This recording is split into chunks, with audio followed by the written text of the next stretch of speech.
Hello friends, welcome to my YouTube channel. ये video economics crash course plus revision class का lecture number 3 है। Lecture number 1 और 2 मेरे channel पे uploaded है, आप वहाँ से जाके देख सकते हैं। और ये तीसरा वीडियो भी इंट्रोडक्शन ही क्लास होगा। और तीसरा, चौथा और पांचवा, तीन और इंट्रोडक्शन क्लास बचा हुआ है। उसके बाद एग्जैक्टली टॉपिक से हम लोग स्टार्ट करेंगे। सो जिन लोगों ने मेरे चैनल को अभी तक सब्सक्राइब नहीं किया है वो सब्सक्राइब कर दे, ताकि जैसे मैं वीडियो अपलोड करूँ आप तक वो पहुँच जाए और आप तक वो देख पाए। अब डायरेक्टली चलते हैं कंटेंट पे। कल के क्लास में हम लोगों ने हिंदू रेट ऑफ ग्रोथ तक किया था रिवीजन। अब स्टार्ट करते हैं इसके आगे, informal sector.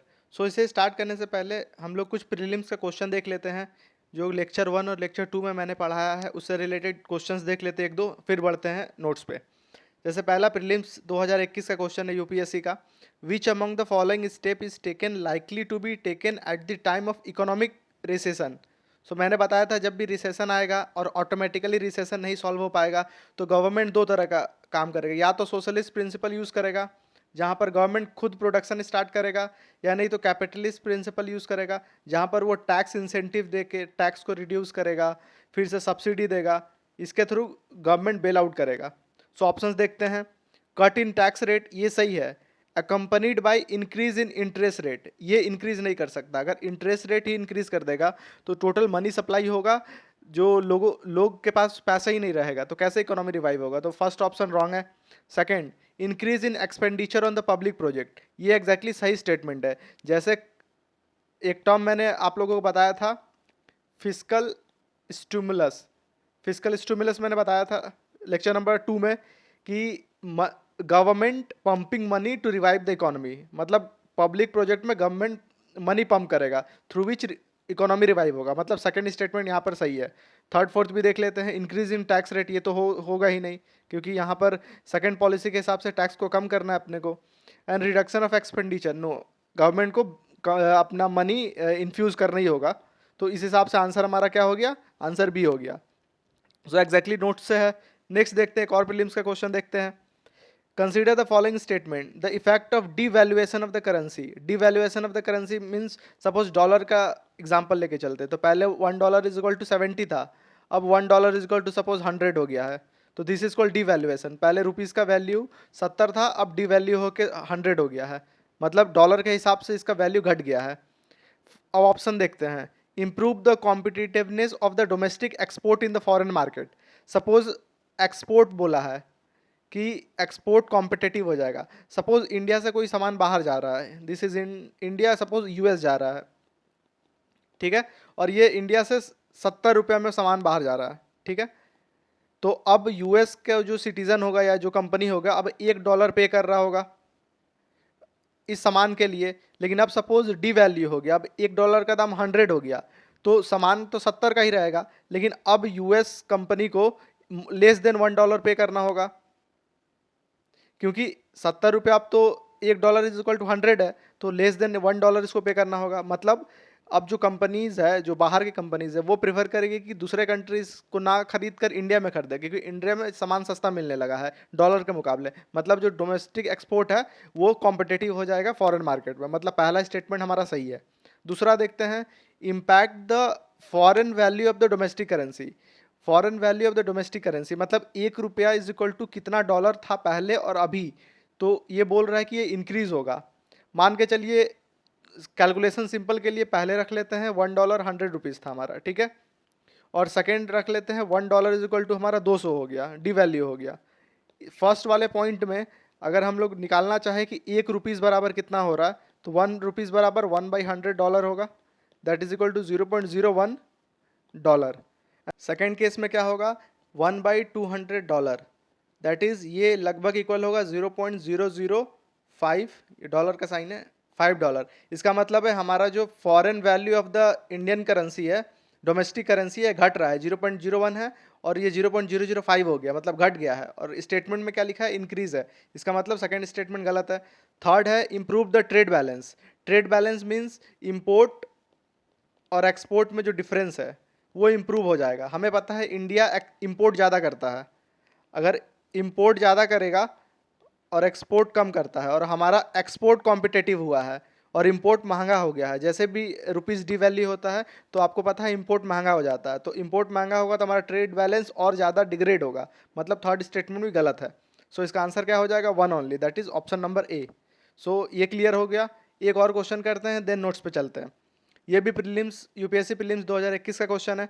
Consider the following statements, other things remain unchanged, market demand for the goods might increase if, मतलब डिमांड कब इंक्रीज होगा।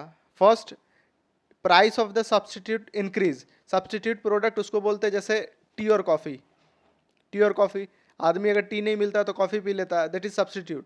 सपोज पहले दोनों का दाम 10 रुपया था, 10 रुपया, अब हम चाय पीते थे, अब चाय का दाम 20 रुपया हो गया, तो वो डिमांड ऑफ कॉफ़ी तो बढ़ जाएगा। तो वही बोल रहे हैं market demand for substitute might increase, मतलब पहला स्टेटमेंट सही है। Second, price of complement increase, complement product होता है सपोज मिल्क एंड टी, अगर मिल्क टी जो पीता है वो मिल्क में टी डाल के, मिल्क में टी चाय पत्ती डालेगा, ठीक है, टी लीव्स, तो अब सपोज टी लीव्स का दाम कुछ ज़्यादा ही हो गया है, तो उस अगर ज़्यादा हो गया तो लोग अफोर्ड नहीं कर पाएंगे चाय पीना, तो वो क्या करेंगे, मिल्क भी कम खरीदना शुरू कर देंगे, मतलब जो प्राइस ऑफ कॉम्प्लीमेंट अगर इंक्रीज होगा तो डिमांड घट जाएगा, तो ये गलत है।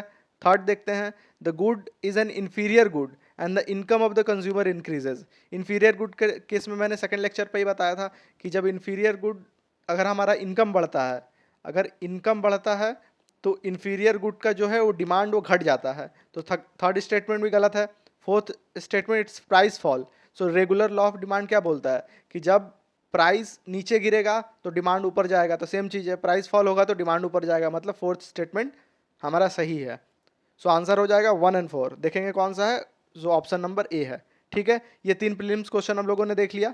अब चलते हैं डायरेक्ट नोट्स पे, कल जहां हम लोगों ने छोड़ा था। अब हम लोग स्टार्ट करेंगे इनफॉर्मल सेक्टर से। Informal sector is a sector which is not adequately regulated by the government, मतलब गवर्नमेंट का वहाँ एग्जैक्टली रेगुलेशन नहीं होता है, क्योंकि फॉर्मल सेक्टर में आप देखेंगे, आपका फॉर्मल सेक्टर में जॉब सिक्योरिटी होता है, आप कोई भी कंपनी में जाएंगे आपको पीएफ मिलेगा, आपका पेंशन रहता है कुछ कंपनीज में, आपको मेडिकल सुविधा दिया जाता है, आपके फैमिली को बेनिफिट दिया जाता है, आपको ट्रैवलिंग अलाउंस मिलता है, ये सब कंपलसरी मैंडेटेड है गवर्नमेंट की तरफ से, अगर इंडस्ट्री आपका वो फॉर्मल सेक्टर है। लेकिन इनफॉर्मल सेक्टर में ऐसा कुछ नहीं मिलता है। सो इनफॉर्मल सेक्टर में आप देखेंगे कि देखिए, नो सोशल सिक्योरिटी, कोई सिक्योरिटी नहीं है आपका, नो जॉब सिक्योरिटी, कभी भी आपको जॉब से निकाला जा सकता है, बार्गेनिंग पावर कम हो जाता है। इंडिया में ज़्यादा बार्गेनिंग पावर कम है क्योंकि इंडिया में चीप लेबर इजीली मिल जाता है, तो ऑप्शंस ज़्यादा बढ़ जाता है इनफॉर्मल सेक्टर एम्प्लॉयर का, कि वो चीप से चीप लेबर वो हायर कर सके, तो आप बार्गेन ज़्यादा नहीं कर सकते क्योंकि आपको काम चाहिए। जेंडर इक्वालिटी, ज़्यादा से ज़्यादा मेल को काम मिलता है, फीमेल को नहीं मिलता, और यहाँ पर फीमेल का सिक्योरिटी का भी इशू आता है, क्योंकि वर्किंग आवर नाइट में होता है और विदाउट सेफ्टी, तो ये ज़्यादा प्रॉब्लम होता है, इंडिया में देखा जाता है ये। और जब इनफॉर्मल सेक्टर होता है तो जनरली इनफॉर्मल सेक्टर में ब्लैक मनी वो सब का केसेस ज़्यादा होता है, और जनरली लोग चाहते हैं कि ये मनी बैंक में ना जाए, वो चाहते हैं कि वो मनी फॉर्मल जो इंस्ट्रूमेंट होता है जिससे हम ट्रैक कर सके मनी, वो बैंकिंग सिस्टम में ना जाए, तो इस कारण से वो जो मनी होता है वो चैनलाइज नहीं हो पाता हमारा बैंकिंग सिस्टम में। और आपको पता है जब तक कोई कंट्री का मनी बैंकिंग सिस्टम में चैनलाइज नहीं होगा, मतलब बैंक के पास पैसा ही नहीं रहेगा तो वो लोन कैसे देगा, और उस लोन को लेके ही तो हमारा लोन गिविंग कैपेसिटी कम हो जाता है बैंक का, और इसके थ्रू ही कंपनी लोन लेके ही इन्वेस्टमेंट करता है, दैट मीन्स कैपिटल फॉर्मेशन, जो कि बहुत बड़ा पार्ट है कोई भी कंट्री का जीडीपी का या इकोनॉमिक ग्रोथ का, तो इससे इकोनॉमिक ग्रोथ भी हाल्ट होता है, मतलब अल्टीमेटली इनफॉर्मल सेक्टर का बहुत सारा इशू है। ठीक है, और देख लेते हैं इनफॉर्मल सेक्टर से पहले एक देख लेते हैं, one of the form of informal sector is a gig sector, gig economy. ये सिंपल होता है, गिग इकोनॉमी को आप अगर डिफाइन करना चाहे तो ये this is a informal sector where individual independent give service to direct service देते हैं, मतलब इसमें वेज ऑन वर्क बेसिस होता है, wage on work, that means आप एक काम आपको दिया गया, आप काम कंप्लीट कर लिए, आपको पैसा मिल गया बस, और टेन्योर भी छोटा होगा, जैसे कॉन्ट्रैक्ट जॉब हो गया, शॉर्ट टर्म कॉन्ट्रैक्ट आप बोल सकते हैं, जो शॉर्ट टर्म कॉन्ट्रैक्ट होता है वो आप गिग इकोनॉमी में आ गया, फ्रीलांसिंग आ गया, पार्ट टाइम आ गया, ये प्लेटफॉर्म इकोनॉमी होता है, मतलब एक पर्टिकुलर प्लेटफॉर्म के थ्रू, जैसे आपने देखा होगा, जैसे ये एग्जांपल देखिए, ओला ड्राइवर्स होते हैं या कॉन्ट्रैक्ट वर्कर होते हैं, जोमेटो वगैरह होते हैं, तो इसका एक प्लेटफॉर्म है ना, जैसे जोमेटो है या स्विगी है, या अगर आप ऑनलाइन फ्रीलांसिंग देखें तो आपने फीवर का नाम सुना होगा, आपने चेक का नाम सुना होगा। सो ये जितने कंपनियां से फ्रीलांसिंग प्रोवाइड करती है, एक प्लेटफॉर्म है, ये प्लेटफॉर्म प्रोवाइड करती है, और यहाँ जो काम करते हैं वो काम के बेसिस से पैसा, आप एक काम कीजिए आपको उस हिसाब से पैसा मिल जाएगा, और शॉर्ट टर्म कॉन्ट्रैक्ट होता है। सो ये आप समझ गए होंगे गिग इकोनॉमी, ये काफ़ी बड़ा इकोनॉमी है इंडिया में। सो आप एग्जांपल भी देख लीजिए कौन कौन से गिग इकोनॉमी के फेवर में आते हैं। यहाँ एक ध्यान से देखिए, यहाँ एक पॉइंट लिखा हुआ है, not conventional employer employee model. इसका मतलब है एम्प्लॉयर और एम्प्लॉय से कोई मतलब नहीं आपस में। एम्प्लॉयर को काम करवाना है, वो एक प्लेटफॉर्म के थ्रू वो काम उसमें असाइन कर देगा, और जो भी एलिजिबल कैंडिडेट है या एलिजिबल पर्सन है उस काम करने के लिए, वो उसे अलॉट ले लेगा अपने पास, और वो काम करके उसको दे देगा, एंड देन मनी जितना है उसके हिसाब से ले लेगा। मतलब कोई भी एम्प्लॉयर और एम्प्लॉय का रिलेशन नहीं होता है। बहुत सारे प्लेटफॉर्म भी ऐसे ही होते हैं कि दोनों में कॉन्टैक्ट ही नहीं होता। जैसे जो चेक प्लेटफॉर्म होता है, जहाँ पर जो एडुकेटर प्लेटफॉर्म है, यहाँ पर जो बच्चे होते हैं वो अपना क्वेश्चंस पब्लिश करते हैं, उसके लिए चेक प्लेटफॉर्म कुछ मनी चार्ज करता है, और जो इधर एक्सपर्ट बैठे रहते हैं उनको वो पैसा मिलता है कि आप उस क्वेश्चन को सॉल्व कीजिए। तो यहाँ प्लेटफॉर्म को ही पता है कि किससे का कनेक्शन किससे हो रहा है, डायरेक्टली पता ही नहीं है कि कौन किससे सर्विस ले रहा है। सो ये एक गिग इकोनॉमी का, गिग इंडस्ट्री का पार्ट है। नेक्स्ट हम लोग आगे बढ़ते हैं। ये इनफॉर्मल सेक्टर का बात हो रहा है कि जब इनफॉर्मल सेक्टर में सिक्योरिटी नहीं होगा, अभी हम लोगों ने बात किया, बहुत सारा इशू था इनफॉर्मल सेक्टर का, जॉब सिक्योरिटी नहीं है, मतलब सोशल सिक्योरिटी नहीं है, मतलब जैसे ओल्ड एज होगा या पेंशन का स्कीम या बाकी सब का जो अलावेंस है वो नहीं देगा इनफॉर्मल सेक्टर, तो गवर्नमेंट को पेंशन स्कीम चलाना होगा। क्योंकि सपोज अगर कोई ओल्ड हो गया, 60 to 70 ईयर है, 70 ईयर्स हो गया है, अब इनके पास कुछ काम नहीं है और इनके घर में कोई नहीं है जो सपोर्ट करने के लिए, तो ये क्या, ये तो ऐसा ही तो नहीं रहेंगे, भीख मांग के तो नहीं खाएंगे। गवर्नमेंट का रिस्पॉन्सिबिलिटी है, सोशल रिस्पॉन्सिबिलिटी, तो गवर्नमेंट को कुछ पेंशन स्कीम लाना होता है। वो हर स्टेट गवर्नमेंट डिफरेंट रखता है, 400-500 रखता है पर मंथ, इससे कुछ होता नहीं है, लेकिन एक नाम का पेंशन स्कीम आप मान लीजिए। सो ये पेंशन स्कीम के थ्रू क्या होगा कि गवर्नमेंट का एक्सपेंडिचर बढ़ेगा और गवर्नमेंट का डेफिसिट बढ़ेगा। हम लोगों ने लास्ट लेक्चर में देखा था कि कैसे ट्रेड डेफिसिट गवर्नमेंट डेफिसिट बढ़ा रहा है, और यहाँ पर इनफॉर्मल सेक्टर जितना ज़्यादा पेनिट्रेट होगा उससे हमारा गवर्नमेंट डेफिसिट बढ़ेगा। और ये जो एक मैं लिंक कर देता हूँ, ये जो जीएसटी आया था, एक तरह से वन ऑफ द ऑब्जेक्टिव था कि जितना भी इनफॉर्मल सेक्टर जो चल रहा है इसको फॉर्मल वे में चैनलाइज करना था। एक ऑब्जेक्टिव जीएसटी का ये भी था कि अगर सब जो भी इनफॉर्मल काम कर रहे हैं, अगर वो जीएसटी का पेपर बना लेते हैं, जीएसटी में इनरोल हो जाते हैं, तो उसके बाद जो भी वो ट्रांजेक्शन करेंगे, जिसे भी रखेंगे, उसे उन्हें थोड़ा सा ऑब्लिगेशन होगा। तो जीएसटी का one of the objective is to decrease the extent of informal sector in India, क्योंकि इंडिया में इनफॉर्मल सेक्टर काफ़ी बड़ा है। नेक्स्ट हम लोग बात करते हैं डेमोग्राफिक डिविडेंड का। सो डेमोग्राफी का फॉर्मल डेफिनेशन होता है, ये भी हमारे लिए चैलेंज है। इसका फॉर्मल डेफिनेशन आप देख सकते हैं कि study of characteristic of human population, मतलब ह्यूमन पॉपुलेशन के कैरेक्टरिस्टिक का स्टडी, कि किस एज का पॉपुलेशन ज़्यादा है, उन्हें कौन से डिजीजेज ज़्यादा है, कितने लोग एम्प्लॉयड हैं, जितने भी पॉपुलेशन से रिलेटेड कैरेक्टरिस्टिक्स हैं उसको स्टडी करने को ही डेमोग्राफी बोलते हैं। और डिविडेंड मतलब, डिविडेंड जैसे आप स्टॉक से कंपेयर कर सकते हैं, अगर हमारे पास कुछ स्टॉक होता है, हम ओनरशिप होते हैं, तो उसमें हमें कुछ डिविडेंड मिलता है, मतलब कुछ बेनिफिट मिलता है। तो अगर डेमोग्राफी हमारा उस एज में है, जैसे यंग एज पॉपुलेशन का डेमोग्राफी है, उससे क्या हम बेनिफिट प्राप्त कर सकते हैं, इसका ही मतलब होता है डेमोग्राफिक डिविडेंड। सो अभी एक डेटा के अनुसार लगभग 2041 तक हमारा डेमोग्राफिक डिविडेंड सबसे पीक करने वाला है।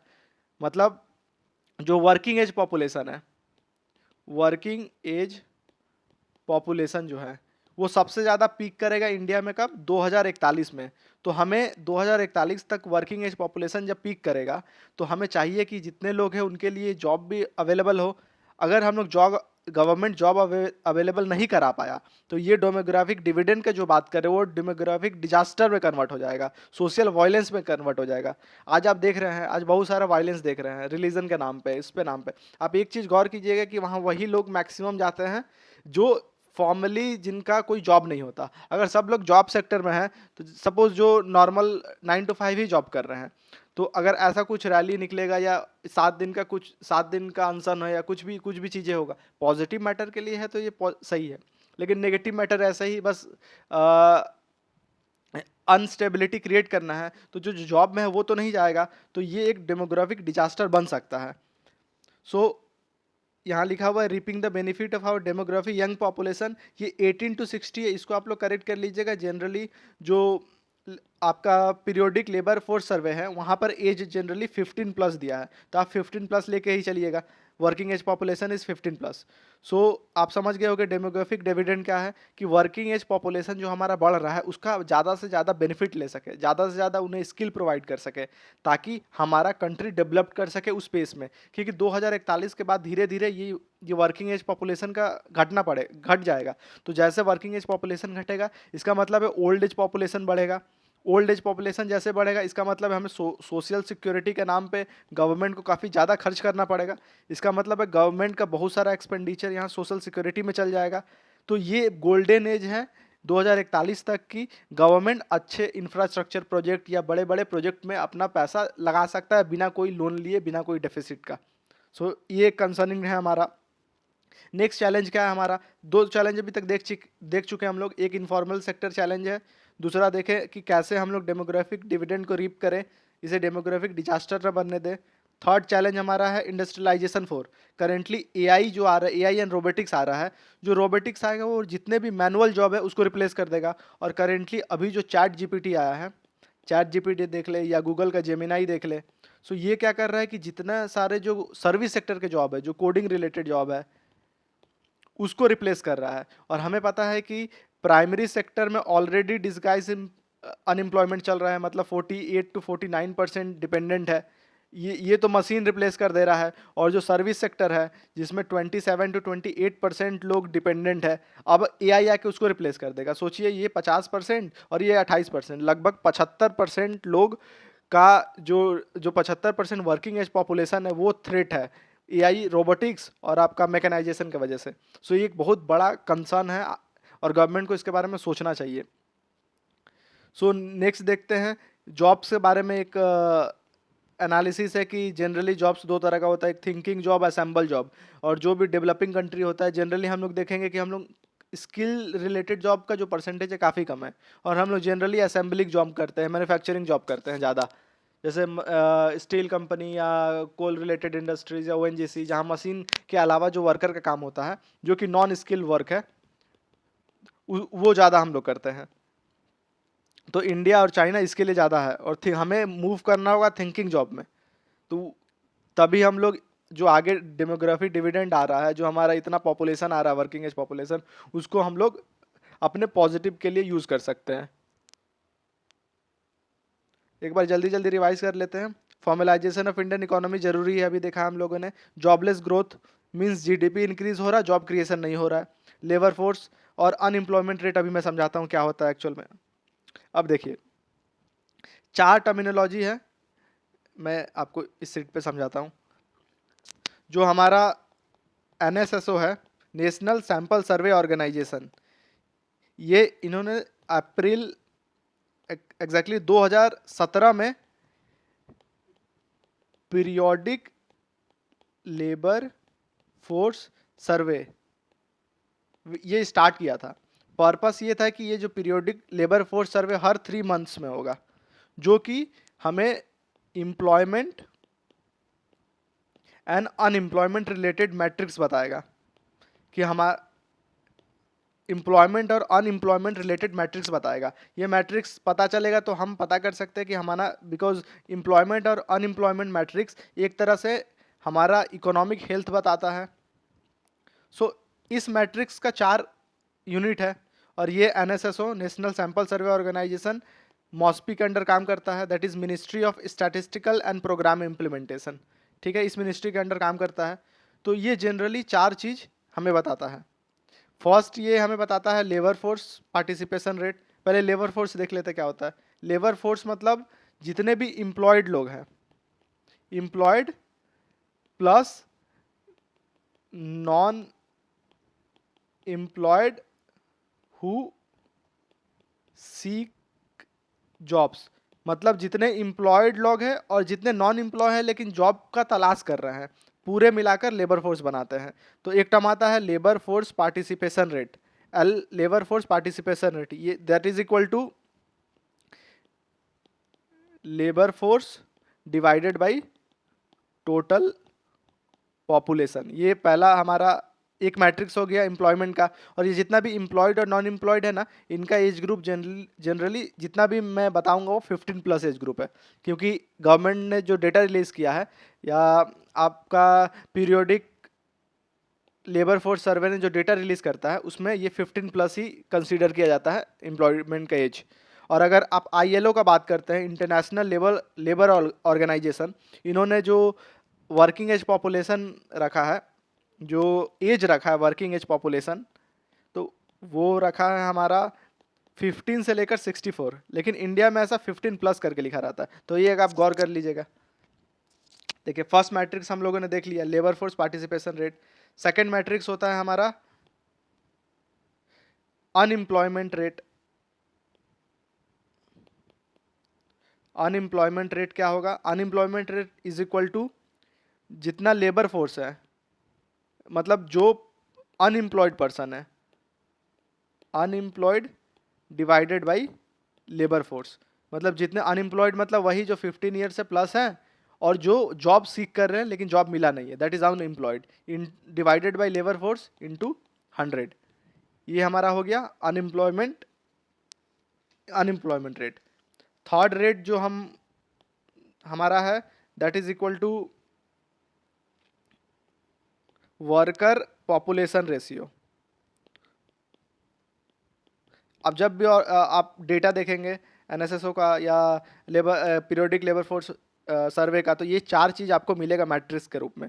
वर्कर पॉपुलेशन रेट, ये सिंपल होता है कि वर्कर पॉपुलेशन रेट सिंपल जितने भी एम्प्लॉयड है, एम्प्लॉयड डिवाइडेड बाय पॉपुलेशन, या लेबर फोर्स नहीं है, ध्यान रखिएगा, ये एम्प्लॉयड है, पॉपुलेशन इंटू 100। ठीक है, ये तीन पता चल गया। और फोर्थ होता है हमारा, फोर्थ हम लोग एक्टिविटी स्टेटस देखते हैं।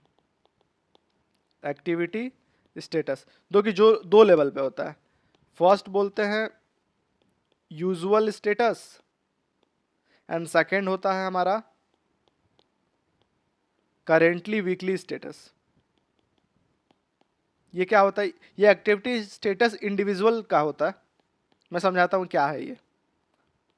ठीक है, सो यूजुअल स्टेटस जैसे NSSO जो सैंपल ऑर्गेनाइजेशन है, ये तो एक पर्टिकुलर सैंपल लेगा, उससे पूछेगा कि आपके पास जॉब है, कितने दिन का जॉब है। जब वो क्वेश्चनिंग करता है तो जितना भी क्वेश्चन का पैरामीटर होता है, अगर वो पैरामीटर, जैसे कोई एक पर्टिकुलर बंदा आया मुझसे क्वेश्चनिंग करने कि आप एम्प्लॉयड है क्या, जॉब क्राइटेरिया है क्या, है सेटिस्फेक्शन, जो भी मैट्रिक्स उनका है, जब वो क्वेश्चनिंग करेगा तो अगर जिस दिन सर्वे हो रहा उसके 365 दिन के अंदर का चीज़ें पूछेगा कि 365 दिन में आपने क्या खरीदा, 365 दिन में कितना आप क्या क्या कंज्यूम कर रहे हैं। तो अगर रेफरेंस डेट 365 है तो वो एक्टिविटी स्टेटस जो मेरा बनेगा वो यूजुअल स्टेटस बनेगा। लेकिन अगर वो सैंपल सर्वे जो भी वहाँ जो भी बंदा मुझसे ये पूछेगा, यही सेम डिटेल पूछेगा, लेकिन वो अगर रेफरेंस डे 7 दिन का दे दिया कि पिछले 7 दिन में आपके पास जॉब था, पिछले 7 दिन में आपने क्या क्या कंज्यूम किया, तो उस समय जो मेरा एक्टिविटी स्टेटस होगा वो होगा करेंटली वीकली स्टेटस। तो ये क्लियर हो गया, ये रेफरेंस डे पे डिपेंड करता है। अगर 365 दिन रेफरेंस डे लेके अगर हम अपना पैरामीटर भर रहे हैं तो ये यूजुअल स्टेटस है। और अगर 7 दिन के अंदर का है, मतलब 7 days before the sample is taken और sampling is taken, is currently weekly status है। तो ये मैंने समझा दिया पीरियोडिक लेबर फोर्स सर्वे। आप साइट पे जाके देख सकते हैं, यही चार डेटा आपको मिलेगा। अब डेटा करेंट डेटा आप देख सकते हैं, हर 3 मंथ में होता है, आप वो चेक करते हैं। अब डायरेक्टली चलते हैं हम लोग नोट्स पे। सो नोट्स पे हम लोग ये समझ लिए लेबर फोर्स क्या होता है, टोटल एम्प्लॉयड, ये 18 to 60 जो एज है वो आप करेक्ट कर लीजिएगा, ये 15 प्लस है। सो टोटल एम्प्लॉयड और लुकिंग फॉर एम्प्लॉयमेंट, ये पूरे होते हैं। और इसमें एक चीज़ याद रखिएगा कि student are not counted because they are not looking for work. वो अभी प्रिपरेशन कर रहे हैं, वो they are not looking for work. और अनएम्प्लॉयमेंट में बी, that means the person who are looking for work but not employed divided by total labour force. इसका डेफिनेशन अभी जस्ट बताया मैंने। So labour force it include the work force and all those people between 18, ये फिर correct कर लीजिएगा, 15 plus है, and looking for work, same चीज़ है। अब आते हैं, ये लेबर हम लोग देख लिया। अब आते हैं हमारा सिचुएशन क्या था 1970 तक, हम क्या कर रहे थे, हमारा इंडिया का सिचुएशन क्या था, उस समय प्रॉब्लम्स क्या क्या था। पीएसयू लेड ग्रोथ मतलब जितने भी मैन्युफैक्चरिंग यूनिट्स थे वो सब पब्लिक सेक्टर यूनिट्स थे, मतलब गवर्नमेंट खुद प्रोडक्ट प्रोड्यूस कर रहा था, वो प्राइवेट एंटिटी को ओपन नहीं किया था कि आप सब इंडस्ट्रीज में घुस के आप काम कर सके। और उस समय लाइसेंस राज भी चल रहा था कि इतने जल्दी कोई भी इंडस्ट्री घुस भी नहीं पाएगा। तो हमारा उस समय का प्रॉब्लम क्या था, पहला लाइसेंस राज ज़्यादा था, और लाइसेंस राज ज़्यादा रहेगा मतलब पीएसयू ज़्यादा काम करेगा तो इफिशियंसी पक्का है घटेगा, क्योंकि गवर्नमेंट अपने अंडर ही सब लेके रखा हुआ है, तो जितने भी इनोवेशन वगैरह है तो वो थोड़ा कम हो पाएगा। कैपिटल इंटेंसिव ग्रोथ था, इसका मतलब है मशीन का ज़्यादा यूज़ हो रहा था, मशीन का ज़्यादा यूज़ होगा मतलब जॉब्स क्रिएशन कम होगा। Jobs creation generally primary sector में होता है, अगर कॉटेज इंडस्ट्रीज़ वगैरह है या अगर टेक्सटाइल इंडस्ट्रीज़ है, अगर ऐसा इंडस्ट्रीज को प्रमोट करेंगे तो वहाँ जॉब ज़्यादा क्रिएशन होगा, ना कि कैपिटल इंटेंसिव ग्रोथ में। यहाँ दो चीज़ हम लोगों ने, जैसे second 5 year plan, and third 5 year plan, दोनों का हमारा पर्पस क्या था, पहला का पर्पस था इंडस्ट्रियलाइजेशन और दूसरा का पर्पस था भी इंडस्ट्रियलाइजेशन, बट यहाँ पर हम लोगों ने ऐड कर दिया इम्पोर्ट सब्सटीट्यूशन और सेल्फ रिलायंट, कि हम लोग सेल्फ जितना भी बना सकते हैं अपने नेटिव में बनाएंगे, अपने घर में ही बनाएंगे और यूज़ करेंगे। लेकिन इंपोर्ट सब्सटीट्यूशन का ये मतलब नहीं है कि आप कैपिटल गुड इंपोर्ट नहीं कर रहे हैं। Since we are focusing on capital intensive growth, तो हम लोग बहुत ज़्यादा कैपिटल गुड्स ना इंपोर्ट किए हैं। जब कैपिटल गुड हम लोग इंपोर्ट करेंगे, इसका मतलब है फॉरेन रिजर्व जो है हमारा, फॉरेन एक्सचेंज जो है हमारा, जो फॉरेन रिजर्व बचा हुआ है वो तो हमारा रिजर्व धीरे धीरे डिप्लीट हो जाएगा। तो जो सेकेंड और थर्ड 5 ईयर प्लान है, एक तरह से न्यू रख दिया था हमारा जो बीओपी क्राइसिस हुआ था 1991 का, ये थोड़ा सा यहीं से स्टार्ट हो चुका था, बिकॉज हम लोग कैपिटल गुड इतना इंपोर्ट कर रहे थे और वहाँ पॉवर्टी साथ चल रहा था, साथ में 1962 का वॉर चला, 1965 का वॉर हुआ हमारा, फिर 1965 के करीब में बैक टू बैक हमारा फेमाइन आया था। सो ये सब हमारा जो फॉरेन रिजर्व है वो धीरे धीरे डिप्लीट करते गया, आगे मैं समझाऊंगा। तो अभी तक हम लोगों ने प्रॉब्लम देख लिया, ये देख लिया, इंपोर्ट सब्सटीट्यूशन मॉडल हम लोगों ने अडेप्ट किया, जिससे कंपटीशन कम हो गया। कंपटीशन कम होगा तो पक्का ही इफिशिएंसी कम हो जाएगा, क्योंकि आपका कोई कॉम्पिटिटर ही नहीं है, आप ही सिर्फ सामान बना रहे, तो आप फोकस ही नहीं करेंगे इनोवेशन पे, आप बोलेंगे जैसा है बनने दो, बिकॉज हमारा सामान तो बिक रहा है। तो उस हिसाब से कॉस्ट ऑफ प्रोडक्शन बढ़ गया, और जब भी पता है कि कॉस्ट ऑफ प्रोडक्शन बढ़ता है मतलब किसी एक गुड्स का प्राइस बढ़ता है, उसी को हम लोग इन्फ्लेशन बोलते हैं।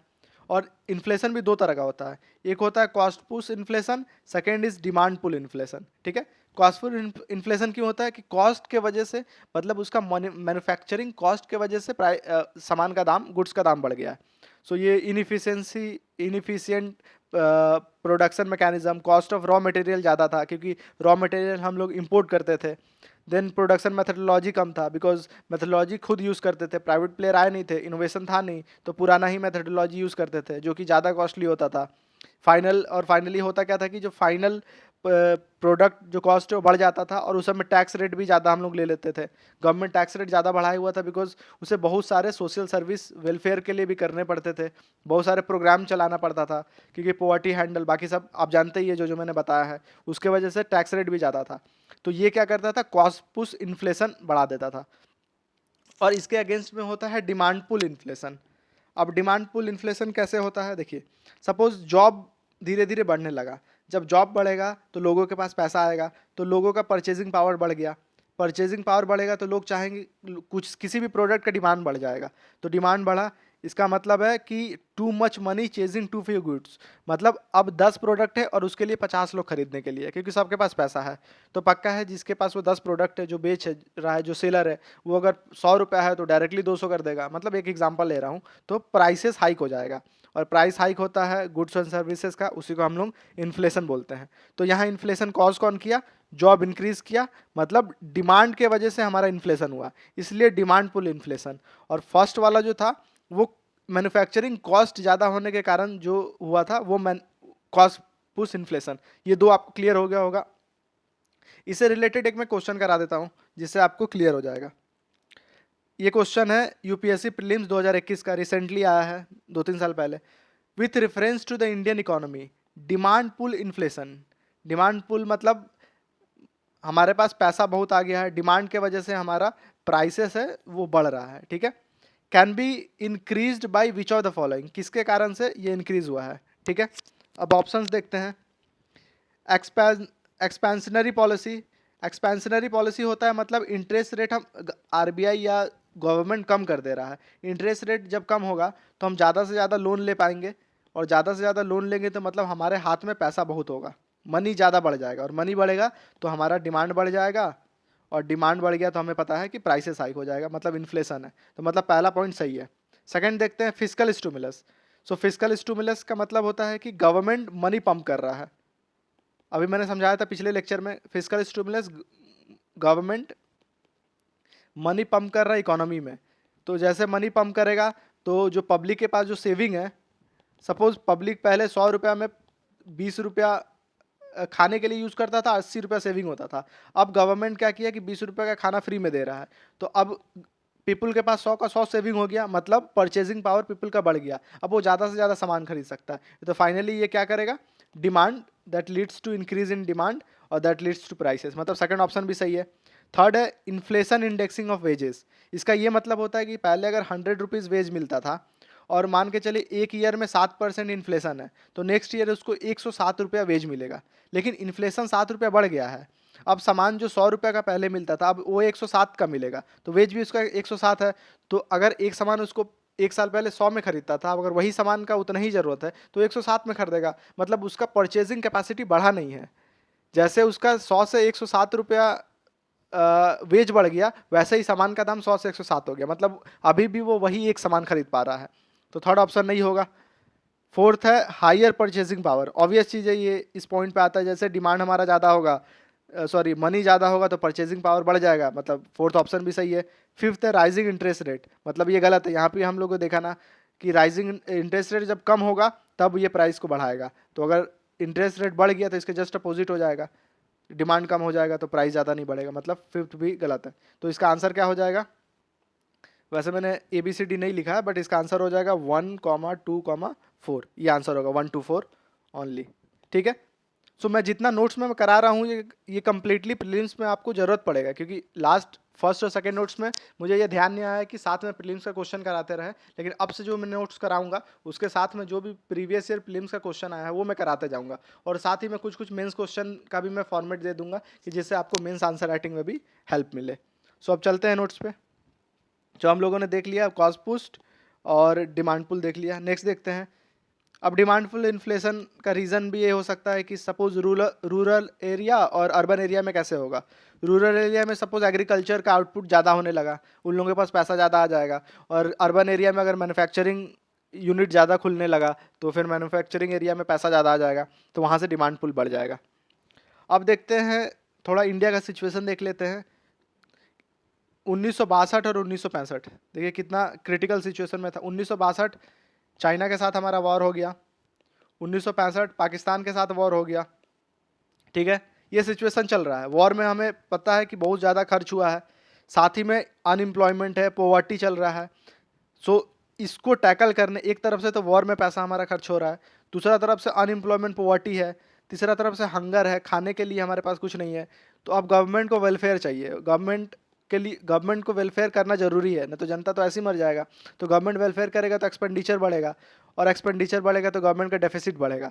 और सिंस गवर्नमेंट एक्सपेंडिचर कर रहा है, अगर गवर्नमेंट PSUs वगैरह में एक्सपेंडिचर करेगा, अगर मैन्युफैक्चरिंग वगैरह में करेगा, तो वहाँ से गवर्नमेंट का रिटर्न आएगा। लेकिन ये जितना एक्सपेंडिचर है सब वेलफेयर में जा रहा है, तो वेलफेयर में तो कोई रिटर्न नहीं आता, मतलब इस एक्सपेंडिचर के बेसिस पे कोई रिटर्न नहीं आ रहा है। तो इसका मतलब है गवर्नमेंट धीरे धीरे डेफिसिट पे जाएगा, गवर्नमेंट धीरे धीरे कर्ज पे चले जाएगा। और साथ ही में उस पॉइंट ऑफ टाइम पे कोई इंडस्ट्रीज वैसा नहीं था जो कि जॉब प्रोवाइड कर सके। इंडस्ट्रीज हम लोग कैपिटल इंटेंसिव ग्रोथ पे ज़्यादा फोकस किए थे, इंडस्ट्रियलाइजेशन पे फोकस किए थे, जो मैकेनाइजेशन था ये हम लोग पे बैकफायर हो गया एक तरह से देखिए तो। पहले तो हम लोग सेकंड और थर्ड 5 ईयर प्लान पे इंडस्ट्रियलाइजेशन पे फोकस कर लिए और बड़ा बड़ा मशीनरी खरीद लिए, उससे हमारा फॉरेन रिजर्व भी डिप्लीट हो गया, हमें जॉब भी नहीं मिला, और थर्ड ये वॉर का सिचुएशन और क्रिटिकल कर दिया। और दूसरी तरफ से हम मैक्सिमम चीज़ इंपोर्ट करते थे, हम बोलते थे कि third 5 year plan is the import substitution, but हम लोगों को कैपिटल गुड्स हुआ, ऑयल हुआ और फर्टिलाइजर ये तो करना ही था। और ये अगर हम लोग इंपोर्ट करेंगे तो पक्का है हमारा कॉस्ट बहुत हाई जाएगा और हमारे पास पैसा नहीं है, मतलब डेफिसिट बढ़ेगा। और एक्सपोर्ट तो कम ही था क्योंकि अब उस समय हम लोग सेल्फ रिलायंट थे ही नहीं, और उस समय का मार्केट ही हमारा ओपन नहीं था। हम लोग का प्रोडक्शन यूनिट ही वर्ल्ड के लेवल पे टक्कर लेने लायक नहीं था, तो एक्सपोर्ट तो नीचे होगा ही। तो इससे ट्रेड डेफिसिट बढ़ गया। सो ट्रेड डेफिसिट भी इन अ वे गवर्नमेंट डेफिसिट बढ़ाता है, इसका रिलेशन मैंने कल बताया है। तो ये हमारा इंडिया का सिचुएशन था 1960s का सिचुएशन है, ठीक है। अब सब एनालाइज करते रहिएगा कैसे इंडिया बढ़ा है इकोनॉमिक लेवल पे, कैसे हम लोग कैसे कैसे क्राइसिस देख के आगे बढ़े हैं। तो अब 1980 में हमारा ज़रूरत पड़ा कि हमें अब रिफॉर्म करना होगा, क्योंकि और रिफॉर्म करने के लिए हम लोग फोकस किए कि डेवलपिंग कंट्री को ऑब्जर्व करना है कि जनरली डेवलपिंग कंट्री करता क्या है, कैसे मूव करता है डेवलपिंग टू डेवलप्ड। यूएस कैसे मूव किया, तो जनरली एक ट्रेंड पाया गया कि जो जीडीपी शेयर है, पहले जीडीपी शेयर क्या होगा कि जो प्राइमरी जो डेवलप्ड कंट्री है उसका जीडीपी शेयर प्राइमरी का कम होगा, सेकेंडरी और सर्विस का ज़्यादा होगा, और डिपेंडेंसी भी उसी लेवल पे बढ़ेगा। अगर प्राइमरी का इनिशियली अगर 10% जीडीपी इनिशियली अगर मान के चलिए 70% कंट्रीब्यूट करा प्राइमरी सेक्टर, तो 70% पीपुल ही, लगभग 70% लोग उस पर डिपेंडेंट हो गए। अगर 70 से अगर 40% जीडीपी कंट्रीब्यूट किया तो लगभग 40% लोग डिपेंडेंट हो गए। लेकिन इंडिया के केस में ये गलत हो गया। इंडिया के केस में पहले 60 से 70% एग्रीकल्चर पे डिपेंडेंट थे और जीडीपी भी 60 से 70% देता था। लेकिन अब जीडीपी पे कंट्रीब्यूशन 18% हो गया और डिपेंडेंसी 48% ही रहा।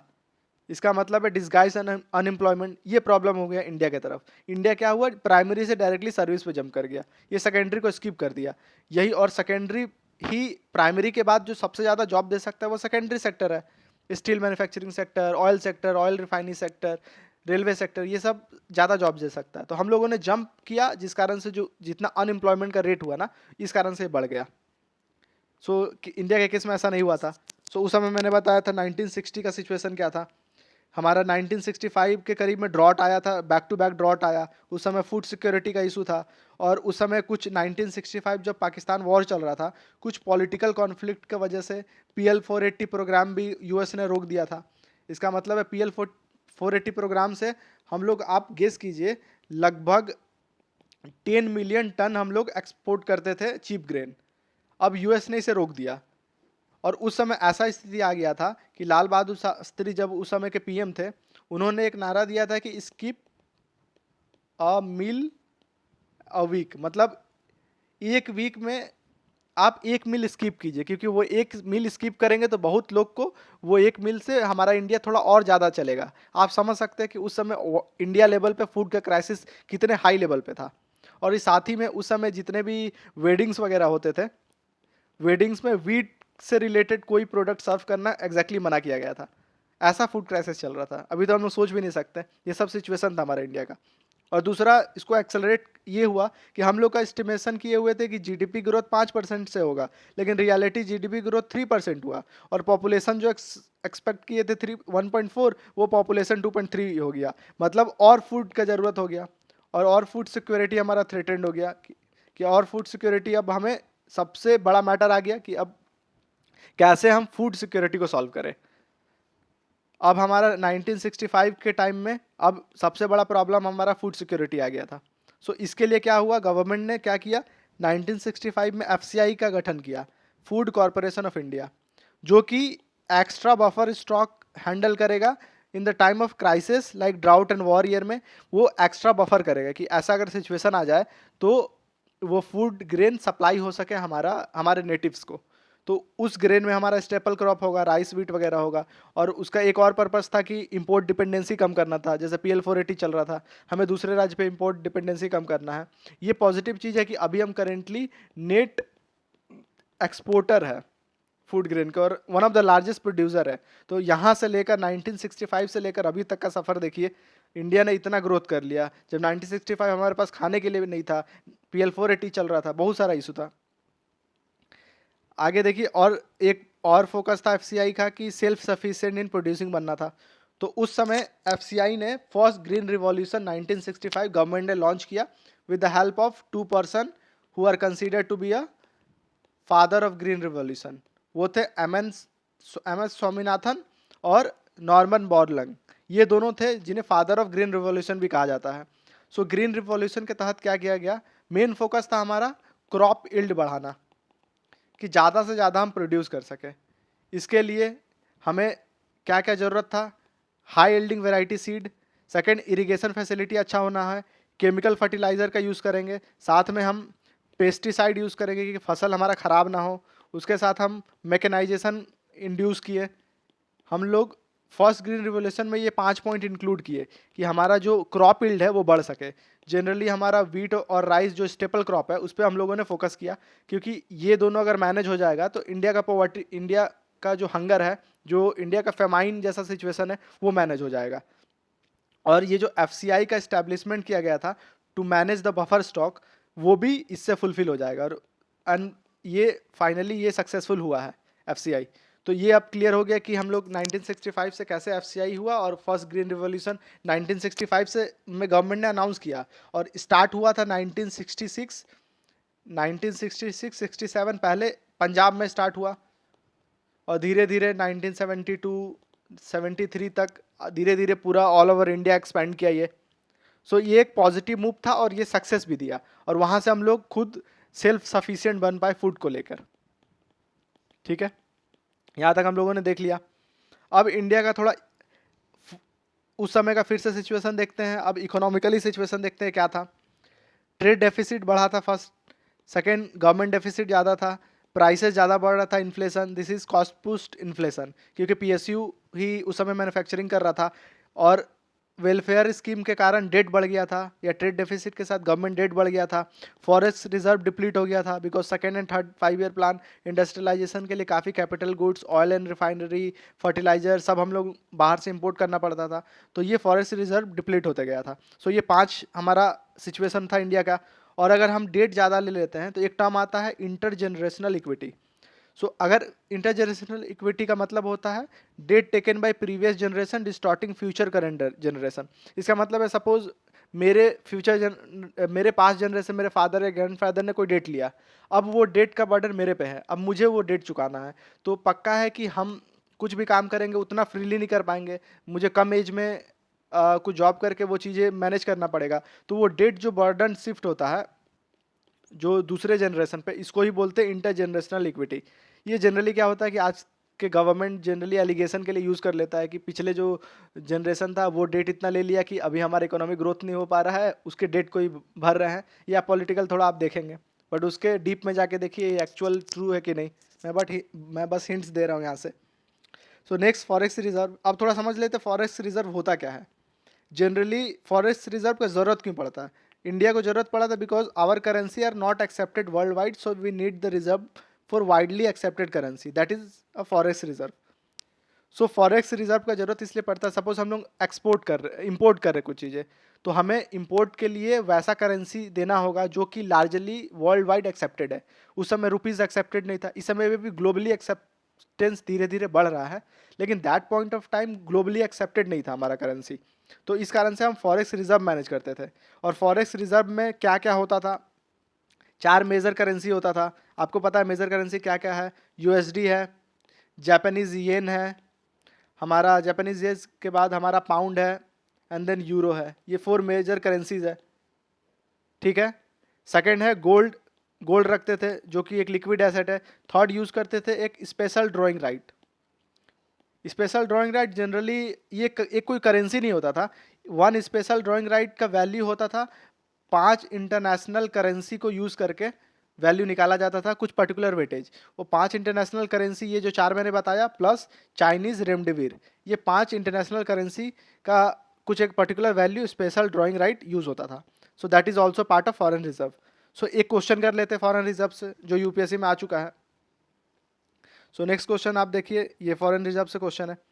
Which of the following, UPSC ये प्रीलिम्स 2013 का क्वेश्चन है, बहुत पहले का है, बट ये इंपॉर्टेंट है, कभी कभी यूपीएससी रिपीट करता है question. Which of the following group of the item is included in the foreign exchange reserve? तो पहला है फॉरेन करेंसी एसेट। अब देखिए 4 करेंसी एसेट, ये सही है। स्पेशल ड्राइंग राइट, ये भी सही है। लोन फ्रॉम फॉरेन करेंसी, ये नहीं है, लोन हम नहीं इंक्लूड करते। सेकंड देखते हैं फॉरेन करेंसी एसेट, सही है। गोल्ड होल्डिंग ऑफ आरबीआई भी सही है। एंड एसडीआर, ये तीनों मतलब आ रहा है, मतलब हमारा आंसर क्या हो जाएगा? बी हमारा आंसर हो जाएगा। ये gold holding of RBI, RBI hold करके रखेगा, वही वही फॉरेक्स, क्योंकि फॉरेक्स रिजर्व मेंटेन ही आरबीआई करता है। उसके बाद आगे देखने का जरूरत नहीं है, बिकॉज यहाँ लोन तो होगा नहीं, सब में लोन दिख रहा है हमें, मतलब लोन है नहीं। सो ये क्लियर हो गया, ये क्वेश्चन भी कर लिया हम लोगों ने। नेक्स्ट देखते हैं आगे। सो फॉरेक्स रिजर्व हम लोगों ने देख लिया क्या क्या है, और एक डिमांड फॉर गोल्ड, गोल्ड का वर्ल्ड वाइड डिमांड क्यों है, सम ऑफ द रीजन दिया गया है। ये मेंस आंसर राइटिंग है, ऐसे वगैरह में यूज़ होता है। ये सिंस मेरा ये प्रॉपर नोट्स है, जिसको मैंने बताया है कि जो एक बेसिक से बेसिक अंडरस्टैंडिंग हर एक पर्टिकुलर टॉपिक पे नहीं, ये एक होलिस्टिक नोट्स है, आपको हर जगह मदद करेगा ये इन्फॉर्मेशन। कोई भी इन्फॉर्मेशन रिडंडेंट या वेग इन्फॉर्मेशन नहीं है, सबका जरूरत है एग्जाम में। जैसे गोल्ड का डिमांड जनरली हमारे इंडियन में ट्रेडिशन में ज़्यादा यूज़ होता है। ब्लैक मनी छुपाना है तो गोल्ड सबसे बेस्ट है, खरीद के रख लीजिए, किसी को पता नहीं चलेगा। ऑनलाइन रखिएगा तो पता चलेगा, कैश रखिएगा तो पता चलेगा। It's a hedging instrument. Hedging instrument क्या होता है, रिस्क मैनेजमेंट इंस्ट्रूमेंट होता है। So avoid risk with respect to inflation. Suppose आप 100 रुपीज़ कहीं इन्वेस्ट किए हुए हैं, मान के चलिए 100 रुपीज़ आपके पास है, ठीक है, और आप कहीं इन्वेस्ट किए हुए हैं और आपको पता चल रहा है कि उस समय इन्फ्लेशन बढ़ रहा है, तब 100 रुपीज़ का अगर इन्फ्लेशनरी इफेक्ट देखें तो ये 95-96 करीब करीब हो जाएगा। तो एक तरह से आपको यहाँ पर लॉस हो रहा ना इन्वेस्टमेंट में। तो आप क्या कीजिएगा कि उसी पॉइंट ऑफ टाइम पे 100 रुपीज़ का गोल्ड ले लीजिएगा। तो आपको पता है कि इन्फ्लेशन के साथ ये जो गोल्ड का प्राइस है ये भी आगे हाई बढ़ेगा। इसका मतलब है 105 मान लीजिए हो गया। सो ये जो आपका यहाँ पर 5 रुपये का लॉस हो रहा है, तो ये 5 रुपया मैनेज कर लिया, इसका मतलब है आप रिस्क को मैनेज कर लिए। So hedging is the instrument through which you strategically manage your risk. So this is hedging instrument. बहुत सारे हेज फंड्स भी होते हैं जिनका काम ही यही होता है। जैसे रिनासा एक हेज फंड है, बहुत बड़ा हेज फंड है। अब नेक्स्ट देखते हैं हम क्राइसिस का सिचुएशन। 1991 बीओपी क्राइसिस हुआ था, उससे पहले क्या था, BOP balance of payment crisis हुआ था, that is a financial crisis. एक फाइनेंशियल इंक्लूजन का सिंपल सा नोट्स है। आप देखिए फाइनेंशियल इंक्लूजन कब से चल रहा है, जब इंदिरा गांधी प्राइम मिनिस्टर थी और 1969 में जब बैंक नेशनलाइजेशन हुआ था, तो उस समय भी नेशनलाइजेशन का ये पर्पस था कि जो बैंकिंग एक्टिविटीज़ है वो आम जनता तक पहुंच पाए। इसका मतलब है banking services at the affordable cost, जो कि आज भी 2015 में जो जनधन योजना लागू किया गया, सो अभी भी वही हम लोग कर रहे हैं, फाइनेंशियल इंक्लूजन ही कर रहे हैं। This is not a good sign कि इंदिरा गांधी के टाइम 1969 से लेकर 2024 हुआ, 2015 में पीएमजे लाया गया, अभी तक हम लोग फाइनेंशियल इंक्लूजन को अचीव नहीं कर पाए। This is not a good sign of India as a developing country. India को, क्योंकि जिस स्केल में इंडिया का अभी बढ़ रहा है, हमें फाइनेंशियल इंक्लूजन बढ़ जाना चाहिए। Just because of the political reason I from for my consideration it's because of the political reason, because of the illiteracy। अगर आप इलिटरेट होंगे, आप सिंपल जानेंगे कि हमें सही सही चीज़ें में इंपॉर्टेंट क्या है, हमें वोटिंग किस पैटर्न पे करना चाहिए। तो ये दो तीन बात है। ये डीबीटी, और DBT that is direct benefit transfer और डायरेक्ट कैश ट्रांसफ़र, ये 2013 में स्टार्ट किया गया था, धीरे धीरे पेनिट्रेट हुआ। अभी देखिए आप कोई भी गवर्नमेंट का स्कीम्स है, डीबीटी और डीसीटी का ये पर्पस था कि जो बीच का करप्शन रोकना था। सपोज कोई गवर्नमेंट सेंट्रल गवर्नमेंट है, स्टेट गवर्नमेंट का स्कीम चल रहा है, उसके द्वारा कुछ सपोज फाइनेंशियल हेल्प दिया जा रहा है, तो वो किसी एक पर्टिकुलर पर्सन या ऑफिस के थ्रू होगा। तो होता क्या था कि इस ऑफिस में ही करप्शन हो जाता था, और यहाँ से जो पैसा जाने वाला है, 10 रुपये जाने वाला है तो 2 रुपये जाता था। एक सर्वे के अनुसार मैंने बताया था कि 5 में से 1 रुपीज़ ही नीचे पहुँच पाता है। अगर 5 रुपये अलॉट होता है कोई स्कीम के अंडर, तो 1 रुपया ही बेनिफिशियरी को मिल पाता है। तो ये जो बीच का जो करप्शन है उसको रोकने के लिए डीबीटी लाया गया कि आप अब डायरेक्टली बेनिफिशियरी के बैंक के खाते में ये ट्रांसफ़र होगा। तो यही चीज़ है। आप देखिए उस समय बैंक नेशनलाइजेशन किया था 1969-80 में, 6 बैंक, 14 बैंक लगभग, और अभी करेंटली 12 नेशनलाइज और आप पब्लिक सेक्टर बैंक है अभी करेंटली। सो नेशनलाइज बैंक जनरली उसे बोलते हैं जो पहले प्राइवेट सेक्टर है, लेकिन गवर्नमेंट ने for the purpose of country wellbeing वो गवर्नमेंट ने एक्वायर कर लिया, that is a nationalise bank, for the information I give. Next देखिए 1950-60 में क्या था कि अगर इंडस्ट्री का बात करें तो उस समय स्ट्रिक्ट लेबर लॉ था। स्ट्रिक्ट लेबर लॉ इसलिए था कि 1900 जो हमारा 150 साल का जो हम लोगों ने गुलामी सहा था, तो लेबर पे इतना ज़्यादा एक्सप्लॉइट हो गया था। जो जब कॉन्स्टिट्यूशन हमारा बन रहा था उस समय मेन फोकस दिया गया था कि लेबर का जो स्थिति है वो सुधारना है। इस कारण से लेबर को लेके लॉ थोड़ा स्ट्रिंजेंट बना दिया गया।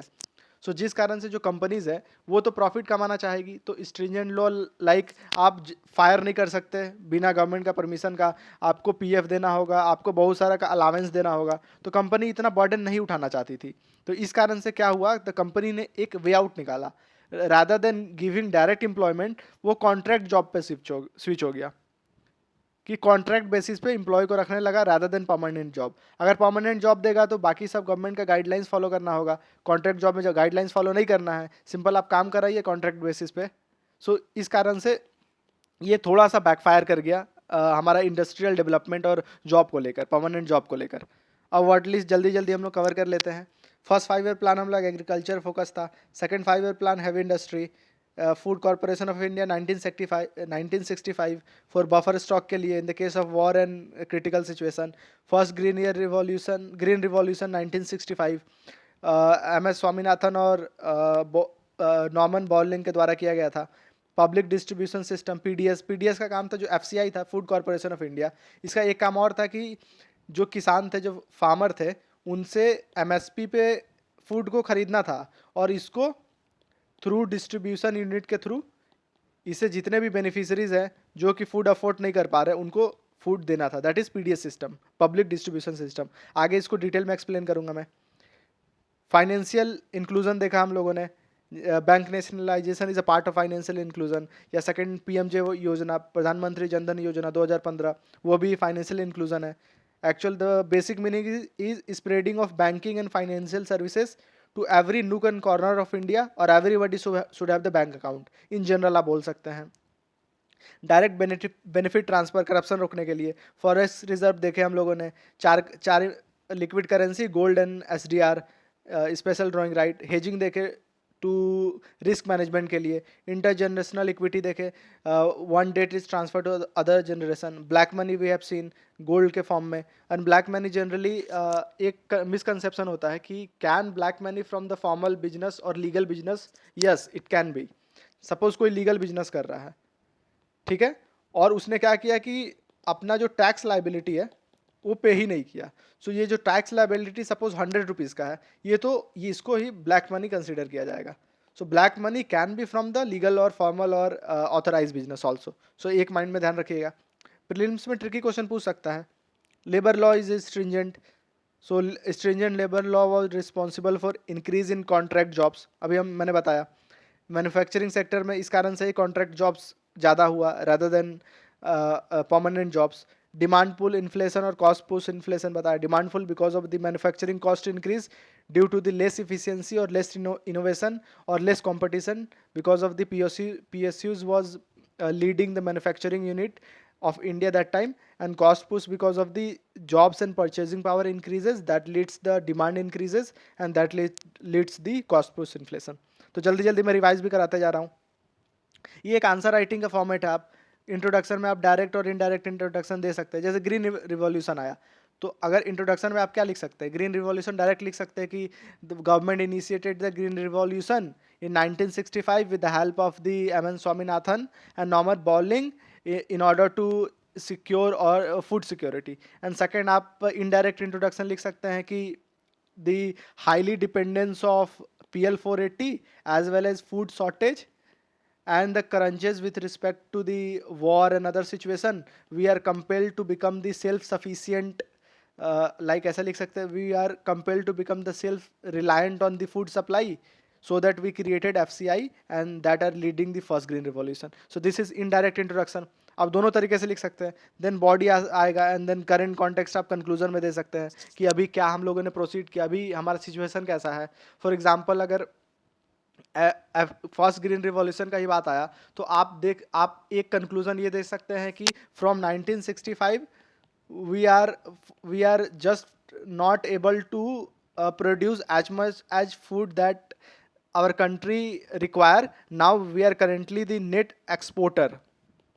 आप डेटा दे सकते हैं कि कितना एक्सपोर्ट कर रहे हैं। सो ये एक कंक्लूजन का पार्ट है करंट इवेंट। सो एक आंसर राइटिंग का फॉर्मेट मैंने बता दिया। नेक्स्ट आगे चलते हैं। आप 1991 का क्राइसिस पे थोड़ा डिस्कस कर लेते हैं, कैसे हुआ था। मैंने बताया था स्टार्ट क्राइसिस, कभी भी क्राइसिस एक दिन में नहीं होता। क्राइसिस हमें सेकंड 5 ईयर प्लान से ही पता चल रहा था कि जहाँ से हमारा फॉरेस्ट रिजर्व डिप्लीट होना स्टार्ट हुआ और धीरे से सिचुएशन, वॉर, ड्राउट, ये सब सिचुएशन और हमें ज़्यादा वीकन कर दिया, जो कि फाइनली 1991 का क्राइसिस लीड किया। और क्राइसिस का एक और रीज़न था गल्फ वॉर। उस समय जब 1990 और 1991 के बीच में लगभग 1990 और 1991 के बीच में गल्फ कंट्री के बीच में वॉर चल रहा था, और हमें पता है कि मैक्सिमम ऑयल गल्फ कंट्री की तरफ से आता है। तो वॉर के कारण से जो ऑयल प्राइसेस है वो बढ़ गया था। And second, remittances. और मैक्सिमम रिमिटांसेस मीन्स सिंपल ये ट्रांसफर ऑफ पेमेंट होता है। सपोज अगर फॉर्मल डेफिनेशन रिमिटांसेस का देखेंगे तो it is the money send by the Indian और the native people who are working abroad to their families, this is remittances. ये one time transfer होता है। इसके लिए आपको कोई फैक्टर ऑफ प्रोडक्शन नहीं देना होता है। फैक्टर ऑफ प्रोडक्शन कल मैंने बताया था, that is capital, entrepreneurship, labour and आपका लैंड। तो आप अगर लैंड दीजिएगा तो आपको उस पर रेंट देना होगा, मतलब अगर आप लैंड दे रहे हैं तो रेंट देना होगा आपको। तो ये एक्सचेंज ऑफर है, वह एक के बदले एक। लेकिन रिमिटांसेस वन साइड ट्रांसफर होता है। तो रिमिटांसेस समझ गए। और मैक्सिमम जो इंडिया के उस समय लेबर थे वो गल्फ कंट्री में ही काम करते थे, तो वहाँ से रिमिटांसेस रुक गया। और रिमिटांसेस जनरली डॉलर और फॉरेन करेंसी में ही होता था। इसका मतलब है एक तरह से और फॉरेन रिजर्व हमारा कम हो गया। सो ये सब रीज़न से हमारा फॉरेक्स रिजर्व कम होने लगा। और उस समय ऐसा सिचुएशन आ गया था कि हमारे पास बस अब 15 दिन के लिए ट्रेड करने के लिए फॉरेक्स रिजर्व बचा था। और 15 दिन के बाद हमारा कंट्री कंप्लीटली क्राइसिस में चला जाता। उसके बाद हमारे पास कुछ नहीं बचता फॉरेक्स रिजर्व ट्रेड करने के लिए। और आपको पता है अगर ट्रेड नहीं होता तो जितना भी हमारा ऑयल था, हमारा फर्टिलाइज़र और फूड आइटम्स था, जो जो इम्पोर्ट होता था, ये तो कम्प्लीटली बंद हो जाता। तो इंडिया का क्या हालत होता। तो इसलिए इंडिया ने उस सिचुएशन को हैंडल करने के लिए आईएमएफ को अप्रोच किया। IMF that is International Monetary Fund. इसका काम होता है कि to pull out the country from the financial crisis, providing, if you are the member of IMF, so they provide you some money, they provide you the financial support so that you come out the crisis। और उस समय IMF और world bank दो international organisation था। और एक चीज़ है कि जब भी इंटरनेशनल ऑर्गेनाइजेशन जितना भी देखेंगे आप, तो उस पर यू बोलने के लिए वो फेयर है, बट यूएस और जितना भी डेवलप्ड नेशन है इसका मोनोपोली एक तरह से था उस पॉइंट ऑफ टाइम पे। तो उन्होंने कंडीशनल लोन के लिए एग्री किया। उस समय उन लोगों को लग रहा था कि उन लोग बहुत बड़े मैन्युफैक्चरिंग यूनिट है, जो भी बड़े डेवलप्ड कंट्री थे, जो कि आईएमएफ और डब्ल्यूबी के पार्ट थे, वर्ल्ड बैंक के पार्ट थे, उन्होंने देखा कि हमारा मैन्युफैक्चरिंग के लिए इंडिया बेस्ट मार्केट है। तो इस कारण से उन्होंने कंपलसरी कर दिया, उन्होंने मैंडेट किया कि आपको लोन चाहिए तो आपको आपका मार्केट ओपन करना होगा। Otherwise we were reluctant to open the market, क्योंकि हमें पता है कि मार्केट ओपन होगा तो हमारा मैन्युफैक्चरिंग सेक्टर अभी भी बढ़ा नहीं है। हमारा मैन्युफैक्चरिंग सेक्टर अभी भी नेटिव स्टेज पे है, ये डिस्ट्रॉय कर सकता है। लेकिन हम लोग कुछ नहीं कर पाए बिकॉज हमारे पास सिर्फ 15 दिन का रिजर्व बचा हुआ था। तो हमने कंपलसरी एकदम कंपेल होके ये डिसीजन लेना पड़ा। एंड वहाँ पर हम लोगों ने एक हिस्टोरिकल डिसीजन लिया था, that is called as LPG reform. Liberalisation, privatisation and globalisation. ये तीनों क्या होता है मैं समझाता हूँ। लिबरलाइजेशन मतलब गवर्नमेंट को रेगुलेशन को थोड़ा सा लिबरलाइज करना होगा। पहले क्या होता था, हर एक चीज़ के लिए आपको कितना प्रोडक्शन करना है, आप कहाँ फॉर्म लगा रहे हैं, आपका कितना यूनिट आप बेचेंगे, प्राइस क्या होगा, हर चीज़ के लिए गवर्नमेंट का इंटरवेंशन होगा। आपको लाइसेंस लेना होगा हर चीज़ के लिए। तो ये लाइसेंस को कम कर दिया गया कि अब ईजिली थोड़ा कुछ बहुत है जो इम्पोर्टेंट सेक्टर है उसको छोड़ के आप विदाउट लाइसेंस या बहुत इजी प्रोसेस में लाइसेंस लेके काम कर सकते हैं। मतलब गवर्नमेंट का रेगुलेशन कम हो गया, that is liberalisation. Privatisation means उस पॉइंट ऑफ टाइम में जितना भी मैन्युफैक्चरिंग और बाकी सब इंडस्ट्रीज थी उसको केवल गवर्नमेंट मैनेज करता था थ्रू पीएसयूज, केवल गवर्नमेंट ही प्रोड्यूस कर सकता था। लेकिन एलपीजी रिफॉर्म के बाद प्राइवेटाइजेशन का मतलब है अब प्राइवेट प्लेयर को अलाउड हो गया कि आप भी वो सब प्रोडक्ट को मैन्युफैक्चर कर सकते हैं जो कि कुछ छोड़ा गया था, that is more important for the national security. जैसे आप डिफेंस वगैरह में नहीं जा सकते, कुछ कुछ था point, that is privatisation. And globalisation का डेफिनेशन आप बोल सकते हैं, holistic definition, free movement of capital, labour, goods and services, people and technology. That means now it's a open economy. अब वो जो ट्रेड और टैरिफ और नॉन टैरिफ बैरियर करके हम लोगों ने क्लोज इकोनॉमी बनाया था उसको ओपन किया। अब हमारा जो टैक्स लगेगा, जो ऐसा टैक्स लगेगा कि बाहर वाले कंपनियां भी अपना सामान इंडिया के जो स्टेब्लिश कंपनी है उसके कॉम्पिटिटिव प्राइस में बेच सके। अगर इंडिया की कंपनी 100 रुपीज़ में बेच रही और बाहर का कंपनी को 80 रुपये कॉस्ट लग रहा, तो टैक्स आप 50 या 60 रुपये नहीं ले सकते। टैक्स लगभग आपको 20-30 रुपये के करीब करना होगा, सो दैट ये जो बाहर की कंपनी है इंडिया में लगभग इसका प्राइस 100 के करीब ही हो, सो दैट कॉम्पीट कर पाए। So that is something free movement. Free movement का ये मतलब नहीं है कि you will not have to pay the tariff, you have to pay the tariff, but tariff is not completely against you. आपको block करने के लिए नहीं होगा, it is like a competitiveness, आप फेयर मैनर में टैरिफ लगेगा। So that is globalization. So ये कंपल्सिव रिफॉर्म था हमारा because of the obligation by World Bank and International Monetary Fund. तो ये 1991 देख लिए। अब थोड़ा एनालाइज कर लेते हैं कि बिफोर एंड आफ्टर 1991 हमारा कंट्री का सिचुएशन क्या था। सो बिफोर 1991 हम लेफ्ट साइड में हैं और राइट साइड में आफ्टर 1991 है। सो पहले जीडीपी का मेन एग्रीकल्चर से होता था ज़्यादा, अब जीडीपी सर्विस सेक्टर मतलब 54% सर्विस सेक्टर करने लगा। That is also called over tertiarization. Move करना चाहिए primary to secondary to tertiary, हम लोग primary to tertiary directly move कर दिए, और सेकेंडरी के कारण सेकेंडरी जो जॉब दे सकता था वहाँ से जॉब क्रंचेस हो गया। सेकेंड पॉइंट है लेस फॉरेन इन्वेस्टमेंट था बिकॉज उस समय क्लोज इकोनॉमी था। अब फॉरेन इन्वेस्टमेंट बढ़ने लगा बिकॉज इकोनॉमी ओपन हुआ, और फॉरेन इन्वेस्टमेंट बढ़ा मतलब हमारा फॉरेक्स रिजर्व भी बढ़ा एंड साथ में हमारा जीडीपी भी बढ़ा। Because foreign investment not only the investment in stock market but also establishing the subsidiaries of the, जैसे गूगल इंडिया इंडिया में बना रहा, माइक्रोसॉफ्ट अपना सब्सिडरी इंडिया में खोल रहा, मतलब it is like a foreign investment. Next देखते हैं हिंदू रेट ऑफ ग्रोथ, मतलब 3.5% रेट से इंडिया चल रहा था लेस देन, और नाउ अब ओपन होने के बाद 1991 के बाद ये रेट ऑफ ग्रोथ बढ़ गया। पहले ब्लैक मनी हैंडलिंग ईजी था बिकॉज क्लोज इकोनॉमी था, मनी बाहर जाता नहीं था, तो इजीली आप पता कर सकते थे कि कहाँ कौन सा ब्लैक मनी है बिकॉज ऑप्शंस कम था। पहले ब्लैक मनी हटाने के लिए गोल्ड, लैंड, ये 2-3 ऑप्शन ही बचते थे। लेकिन अब क्या है, अब जब ओपन इकोनॉमी हो गया तो टैक्स हेवन क्रिएट हो गया। टैक्स हेवन वैसे कंट्रीज को बोलते हैं जहाँ पर टैक्स स्ट्रक्चर थोड़ा सा फ्लेक्सिबल है, जैसे आपको कैपिटल गेन पर टैक्स नहीं देना है। सो वैसे कंट्रीज है सिंगापुर, मॉरिशस, केमन आइलैंड एंड स्विट्जरलैंड वगैरह जो होते हैं, वो क्या करते हैं, जो कंपनियाज होती है वो क्या करते हैं, इन आइलैंड पे अपना कंपनी खोल दिया, पेरेंट कंपनी, और इसका सब्सिडरी कंपनी इंडिया में खोल दिया। ठीक है, अब सपोज 90% सब्सिडरी है, और अगर इंडिया में जो कंपनी है उसको अगर 100 रुपीज़ प्रॉफिट हो रहा, तो सिंस 90% होल्ड करके रखा हुआ है ये पेरेंट कंपनी जो कि टैक्स हेवन में है, तो 100 रुपीज़ का 90% मतलब 90 रुपये इसको देना होगा। तो ये कंपनी ने केवल 10 रुपया इंडिया में प्रॉफिट किया, तो केवल 10 रुपये पे ही टैक्स देगा। तो ऐसे टैक्स बचाने के लिए, और ये एक तरह से ब्लैक मनी हो गया ना, एक्चुअल 100 रुपीज़ से कंपनी कमा रहा है लेकिन हमें टैक्स दे रहा है 10 रुपया, ये 10 का 10 रुपया भी दे दे तब भी हम ये तब भी हमारा जो पर्पस था उन्हें प्रोडक्शन करना या कुछ भी जो भी कंपनी को अपने इंडिया में लाने का, तो वो तो फुलफिल नहीं होगा। तो इस तरह से टैक्स हेवन से हमारा ब्लैक मनी बढ़ गया। पहले जो एक्ट था जो फॉरेन एक्सचेंज को रेगुलेट करता था वो था फॉरेन एक्सचेंज रेगुलेशन एक्ट 1973, फेरा 1973, जो कि एक क्रिमिनल ऑफेंस था। अगर इसके प्रोविजन को आप वायलेट करोगे तो आपको क्रिमिनल प्रोसीडिंग चलेगा। लेकिन उसके बाद इसको रिप्लेस कर दिया गया फॉरेन एक्सचेंज मैनेजमेंट एक्ट से, जो कि मोर लिबरल था, सिविल ऑफेंस था। मतलब कि आप वायलेट करते हो तो आप पे कुछ पेनाल्टीज लगेगा, कुछ मनी पेनाल्टीज लगेगा। इस कारण से थोड़ा कम लिबरल है, तो इजीली अब लोग वायलेट कर पा रहे हैं। कुछ भी चीज़ें जो सिविल नेचर का होता है तो लोग लाइटली लेते हैं, और जो क्रिमिनल नेचर का होता है तो लोग उसे लाइटली नहीं लेते।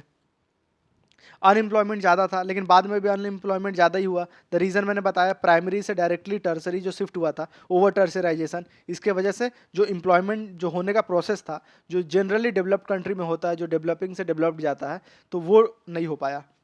सो one reason is over tertiarization. Food security कम था, लेकिन फूड सिक्योरिटी में हम लोग थोड़ा रिलायंट हो गए उस पॉइंट ऑफ टाइम में, क्योंकि सबसे बड़ा हमारा जो ग्रीन रिवॉल्यूशन हुआ था, ये बहुत बड़ा पॉइंट, बहुत ज़्यादा अच्छा निकला इंडिया के लिए, बहुत प्रॉफिटेबल निकला। हम लोग नेट एक्सपोर्टर बन गए, self sufficient. Poverty reduction, poverty पहले बहुत ज़्यादा था, हम लोग पॉवर्टी रिड्यूस किए। लेकिन अगर हम अपना कंपैरिजन चाइना से करते हैं तो चाइना ने उसी पीरियड में पॉवर्टी, क्योंकि चाइना और हम सेम स्टेज पे थे लगभग 1950 1955 पे। 1960 में चाइना ने अपना इकोनॉमी ओपन किया, हम लोगों ने क्लोज इकोनॉमी, इंपोर्ट सब्सटीट्यूशन पे काम किया। तो उस समय से लेकर चाइना ने जितना 1991 के बाद पॉवर्टी रिड्यूस किया, उस लेवल पे हम लोगों ने थोड़ा कम पॉवर्टी रिड्यूस किया। अभी भी हमारा पॉवर्टी काफ़ी हाई लेवल पे है। कंपटीशन के लिए उस समय जो एक्ट चलता था वो था monopolies restrictive trade practices act, जो कि कॉटेज इंडस्ट्री, जिसका पॉलिसी जो छोटे इंडस्ट्री उसको प्रमोट करता था। आपको पता है जहाँ भी कॉटेज इंडस्ट्री आएगा, ये गांधीयन प्रिंसिपल है, एक तरह से लिंक कर सकते हैं आप।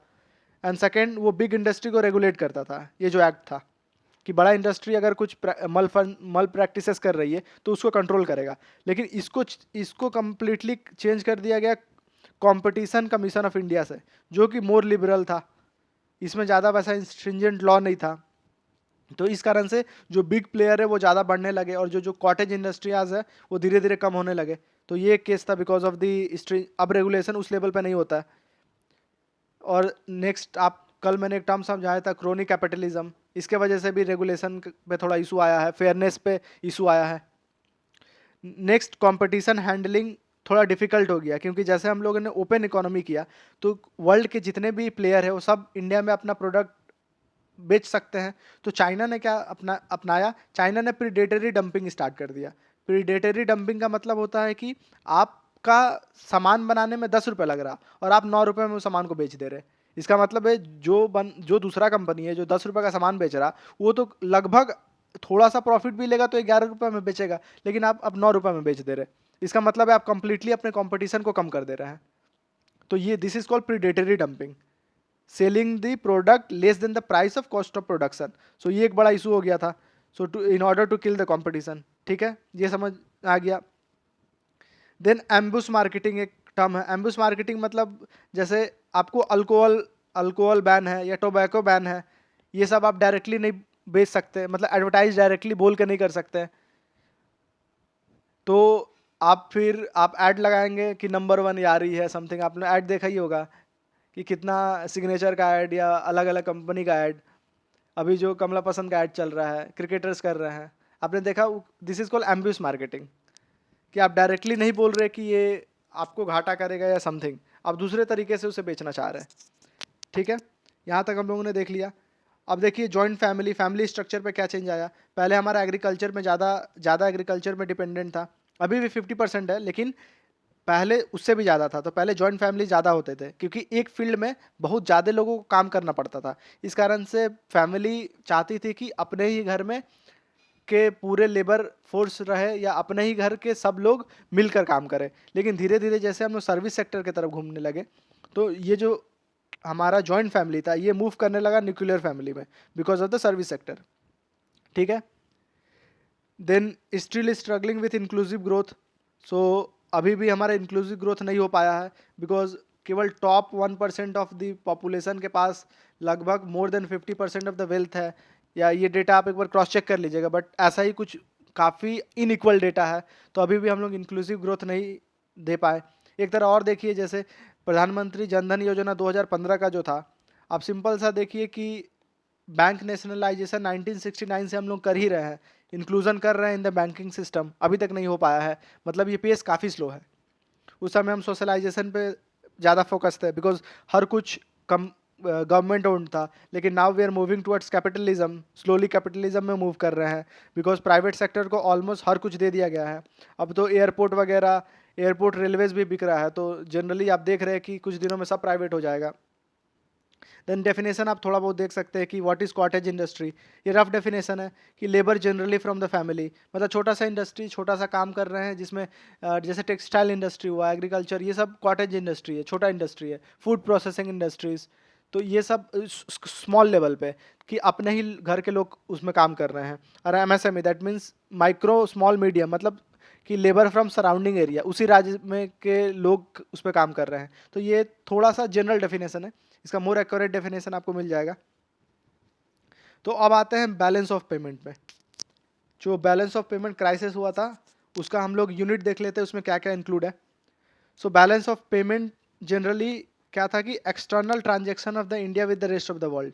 सो एक्सटर्नल ट्रांजेक्शन या तो इम्पोर्ट एंड एक्सपोर्ट, या तो बोरोविंग, एवरीथिंग जहाँ से मनी आ रहा है, मनी जा रहा है, गुड्स एंड सर्विसेज आ रहा है, गुड्स एंड सर्विसेज जा रहा है, this is called external transaction. या तो वो गवर्नमेंट करे या वो फॉर्म करे या इंडिविजुअल करे, तीनों को इंक्लूड किया जाता है बैलेंस ऑफ पेमेंट में। सपोज हम लोगों ने इम्पोर्ट किया 10 रुपया और एक्सपोर्ट किया 5 रुपया, तो अभी हमारा 5 रुपया का बैलेंस ऑफ पेमेंट बचा हुआ है। तो ऐसे आप समझ सकते हैं। अब बैलेंस ऑफ पेमेंट को मैनेज करने के लिए 2 अकाउंट होता है, current account and capital account, और दोनों अकाउंट में अलग अलग ट्रांजैक्शन के मनी को होल्ड किया जाता है। करेंट अकाउंट का 4 पार्ट होता है, ट्रेड, सर्विसेज, रिमिटांसेस, इनकम। ट्रेड तो अब generally trade goods and services, goods से रिलेटेड होता है कि गुड जा रहा है, मैन्युफैक्चरिंग गुड गया और आया। तो जनरली इम्पोर्ट हमारा, हम लोग जितना गुड इम्पोर्ट करते हैं वो ज़्यादा है विथ रिस्पेक्ट टू एक्सपोर्ट। ये बिफोर 1991 का फिगर है। उस समय हमारा डेफिसिट चारों में था, मतलब चारों केस में हमारा इम्पोर्ट ज़्यादा था, एक्सपोर्ट ज़्यादा था, क्राइसिस के समय में, 1991 क्राइसिस के समय में। ठीक है, और क्राइसिस के बाद ये करंट सिचुएशन का डेटा है, ये जो मैं बता रहा हूँ। ट्रेड के केस में इंपोर्ट ज़्यादा है, आप देख रहे हैं। सर्विसेज के केस में हमारा एक्सपोर्ट ज़्यादा है, मतलब हम लोग सर्विसेज एक्सपोर्ट ज़्यादा करते हैं, इंपोर्ट कम करते हैं। तो यहाँ हमारा पॉजिटिव हुआ, हमारा जो मनी है पॉजिटिव है। अगर इंपोर्ट ज़्यादा है, एक्सपोर्ट ज़्यादा है, तो हम नेगेटिव में मतलब हमें पैसा देना है, और पॉजिटिव है मतलब हमें पैसा लेना है। ठीक है, रिमिटांसेस हमेशा हम पॉजिटिव में रहेंगे कि गल्फ नेशन में काफ़ी ज़्यादा कंट्रीब्यूशन है हमारा। गल्फ नेशन में हमारे इंडियन काफ़ी काम करने जाते हैं बिकॉज ऑफ दी करेंसी का डिफरेंस जो होता है, इस कारण से वहाँ से रिमिटांसेस बहुत आता है। इनकम में भी हम लोग कम है क्योंकि आउटगोइंग इनकम ज़्यादा है।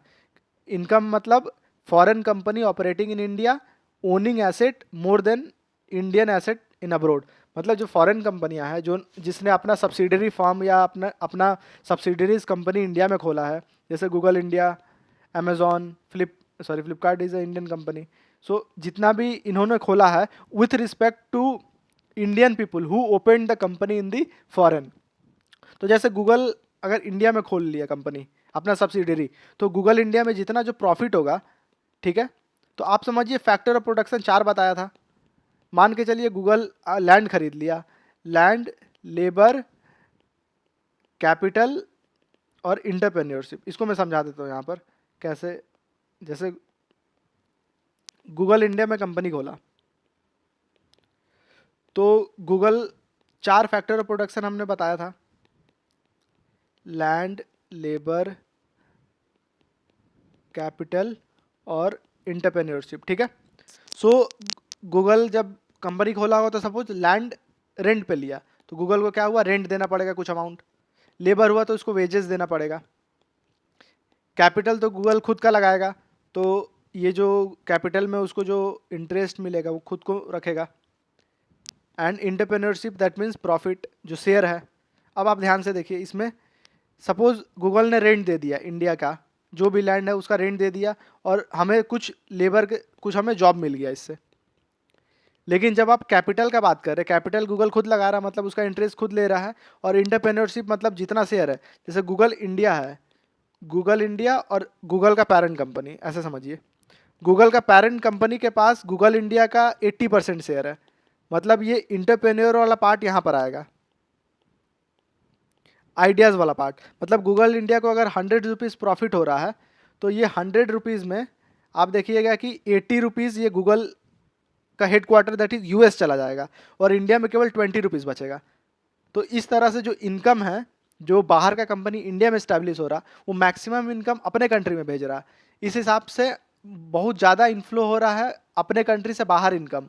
और जो हमारे जो लोग हैं, जैसे टाटा का कुछ सब्सिडरी खुला होगा दूसरे कंपनी में, तो वहाँ से जो फ़ायदा होता होगा, वो जो प्रॉफिट वो इंडियन टाटा का जो हेड ऑफिस है वहाँ आता होगा, और उस पर टैक्स इंडिया इंडिया को मिलता होगा, ना कि वो वहाँ दूसरे कंट्री को। तो वैसे ही हमें दो फ़ायदा हो गया, एक लैंड पे हमें रेंट मिल गया और कुछ जॉब्स मिल गया, जॉब्स में कुछ लोगों को वेजेस मिल गया। बाकी सब फ़ायदा मेन, क्योंकि मेन चंक ऑफ मनी यहाँ होता है, 70 to 80% यहाँ पर होता है, ये तो बस 10 से 15% ही होता है। तो इससे आपको क्लियर हो गया होगा कि क्या इंपॉर्टेंस है हमारा इनकम का, इनकम क्या मतलब है। नेक्स्ट आते हैं करेंट अकाउंट डेफिसिट। तो यही है करेंट अकाउंट डेफिसिट, मतलब इंपोर्ट ज़्यादा हो गया, हमारा मनी ज़्यादा, हम लोग को मनी और गुड्स एंड सर्विसेज ज़्यादा लिए हैं, और मनी हमारा ज़्यादा गया है, और मनी हमको ज़्यादा भेजना है बाहर। तो that is deficit. Deficit always means liability. जहाँ भी डेफिसिट है मतलब लाइबिलिटी, मतलब कर्ज, मतलब हमें देना है पैसा। सो धीरे धीरे डेफिसिट एक्यूमुलेट हुआ with respect to trade. Major था, जैसे 4 पोर्शन है ना, तो मेजर डेफिसिट ट्रेड था उस समय। हम लोगों ने बिफोर डेफिसिट का बात कर रहे हैं, तो 1991 में चारों डेफिसिट था हमारा। तो जो ट्रेड डेफिसिट था वो सबसे ज़्यादा था, वही सेकंड और थर्ड 5 प्लान, इंडस्ट्री, ऑयल, वो सब याद रखिएगा, उसी की वजह से डेफिसिट बढ़ा था। सर्विसेज में भी डेफिसिट था। रिमिटांसेस में 1991 गल्फ के वजह से रिमिटांसेस कम हो गया था, और इनकम में भी हमारा बहुत कम था बिकॉज इंपोर्ट सब्सटीट्यूशन। उस समय हमारा मैन्युफैक्चरिंग यूनिट इतना ज़्यादा अच्छा था ही नहीं कि बाहर जाकर उसे यूनिट इस्टेब्लिश कर पाए। Except some companies. और ये रिमिटांसेस का कुछ डेफिनेशन है कि gift and grant means one sided transfer, no factor of production is given, मतलब रिटर्न कोई एक्सपेक्टेड नहीं है ट्रांसफर ऑफ पेमेंट में। अब देखिए एक relation, current account deficit. Current account deficit मतलब ये चारों में डेफिसिट। कल मैंने बताया था कि ट्रेड डेफिसिट कैसे गवर्नमेंट डेफिसिट से रिलेट होता है, तो करेंट अकाउंट डेफिसिट में से एक पार्ट ट्रेड डेफिसिट भी है, तो वही यहाँ इक्वेट किया गया है कि current account deficit how leads to physical deficit. तो physical deficit is nothing but a government deficit, ये तो आपको पता है। जनरली जैसे करेंट अकाउंट डेफिसिट होगा मतलब हमको पैसा ज़्यादा देना है, मतलब डॉलर का मात्रा, हमारे डॉलर का जो क्वांटिटी है वो घट गया इंडिया में। डॉलर अगर घट गया तो रुपीज़ का जो वैल्यू है वो डिप्रेशिएट हो जाएगा, मतलब रुपीज़ का जो वैल्यू है वो घट जाएगा। तो रुपीज़ वैल्यू घटेगा तो इंपोर्ट कॉस्टली हो जाएगा, और हमें पता है इंपोर्ट हम ज़्यादा करते हैं, फूड फर्टिलाइज़र इंपोर्ट ज़्यादा होगा। इंपोर्ट ज़्यादा होगा तो इसको इतना अगर इंपोर्ट अगर ज़्यादा होगा और इंपोर्ट कॉस्टली हो जाएगा तो अब तो जनरल पब्लिक उतना पैसा दे नहीं पाएगा, तो गवर्नमेंट को इंटरवीन करना होगा, सब्सिडी देना होगा खाने वगैरह सब में, ऑयल में।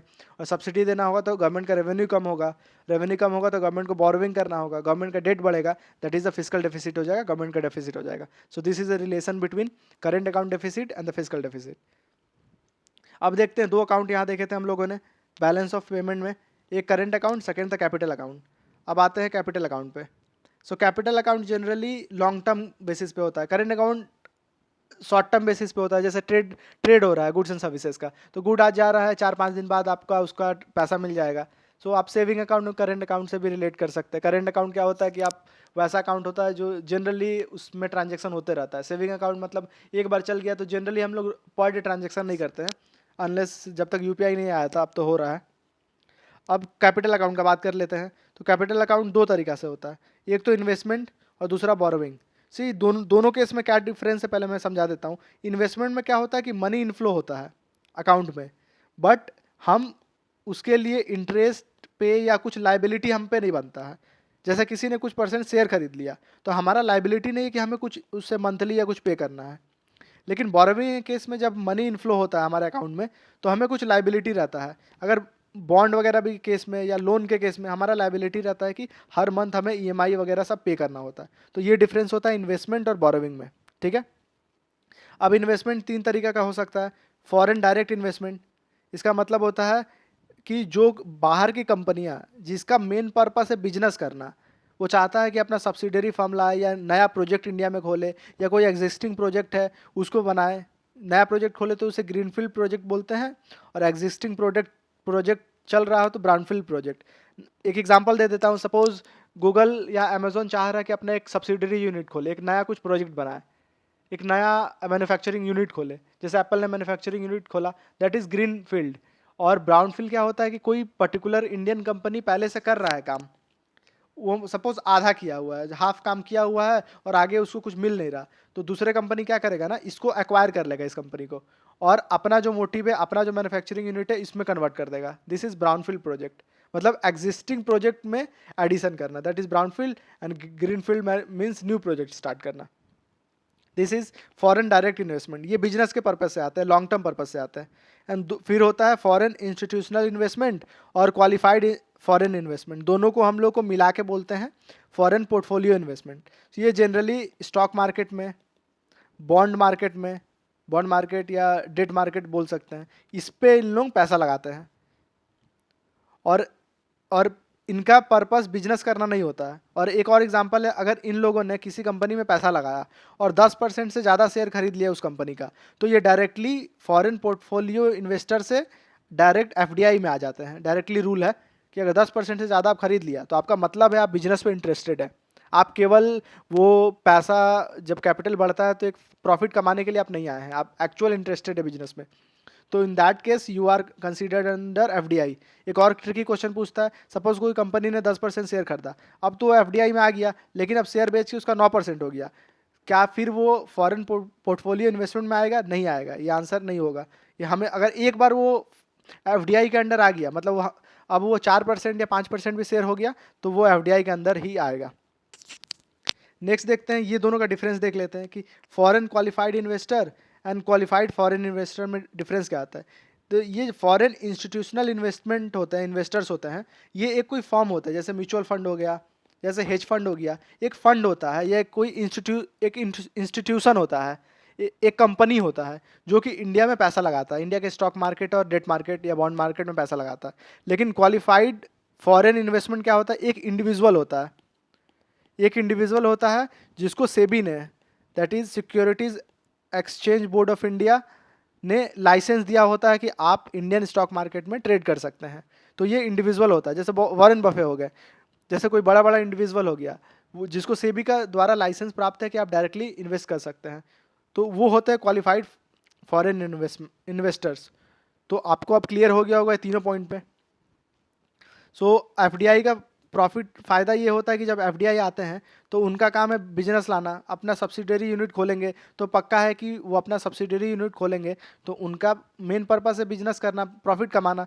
तो क्या करेंगे कि वो अपना टेक्नोलॉजी जो बाहर यूज़ करते हैं वो लाएंगे, तो स्लोली वो टेक्नोलॉजी इंडिया में भी फेमिलियर हो जाएगा और इंडिया का कंपनी भी वो टेक्नोलॉजी को अडॉप्ट करना स्टार्ट कर देगा और साथ ही में जॉब क्रिएशन होगा। जो मैंने फैक्टर ऑफ प्रोडक्शन से यहाँ बताया था, जब कंपनीज आती है, ये जो जॉब क्रिएशन होता है, ये वाला पार्ट, ये दिख नहीं रहा होगा आपको, ये लेबर के साथ जो वेजेस मिलता है, ये वाला पार्ट आपका थोड़ा फ़ायदा हो जाता है इंडिया के लिए। नेक्स्ट देखते हैं एफडीआई का, मैंने बता दिया goes to the stock market, bond market, debt market. Then money raise का दो तरीका होता है, या तो आप डेट ले ले, डेट लेंगे तो आपको इंटरेस्ट मंथली पे करना होगा, या तो आप इक्विटी रेज किए। इक्विटी रेज मतलब ओनरशिप डाइल्यूशन, ओनरशिप आप डाइल्यूट कर रहे हैं, मतलब पहले आपका 100% ओनरशिप था, आप बोले कि मेरा 10% ओनरशिप ले लो और मुझे 1 लाख रुपया दे दो, ठीक है। तो अब ये जो 1 लाख रुपया दिया होगा, अब उस वो 10% का मालिक बन गया आपके कंपनी में, और आपके पास अब आपके कंपनी का केवल 90% शेयर है, मतलब आप you are the 90% owner of the company and that person who have given you 1 lakh is now the 10% owner of the company. So this is the called equity. और इक्विटी दो तरीका से हो सकता है, प्राइमरी मार्केट में आप शेयर खरीद सकते हैं या सेकेंडरी मार्केट में।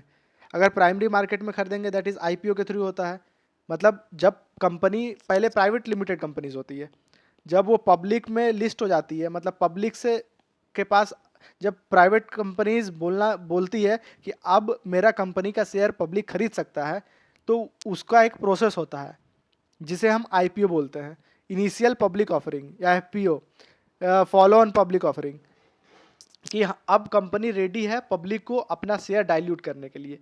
मेन पर्पस उसका तो मनी रेज करना ही है, तो प्राइमरी मार्केट से मनी रेज हो सकता है, सेकेंडरी मार्केट से, मतलब सेकेंडरी मार्केट से स्टॉक एक्सचेंज में आप मनी रेज कर सकते हैं, स्टॉक खरीद के दूसरे का, या स्टॉक बेच के आप डायरेक्टली सेकेंडरी मार्केट में अपना स्टॉक बेच सकते हैं।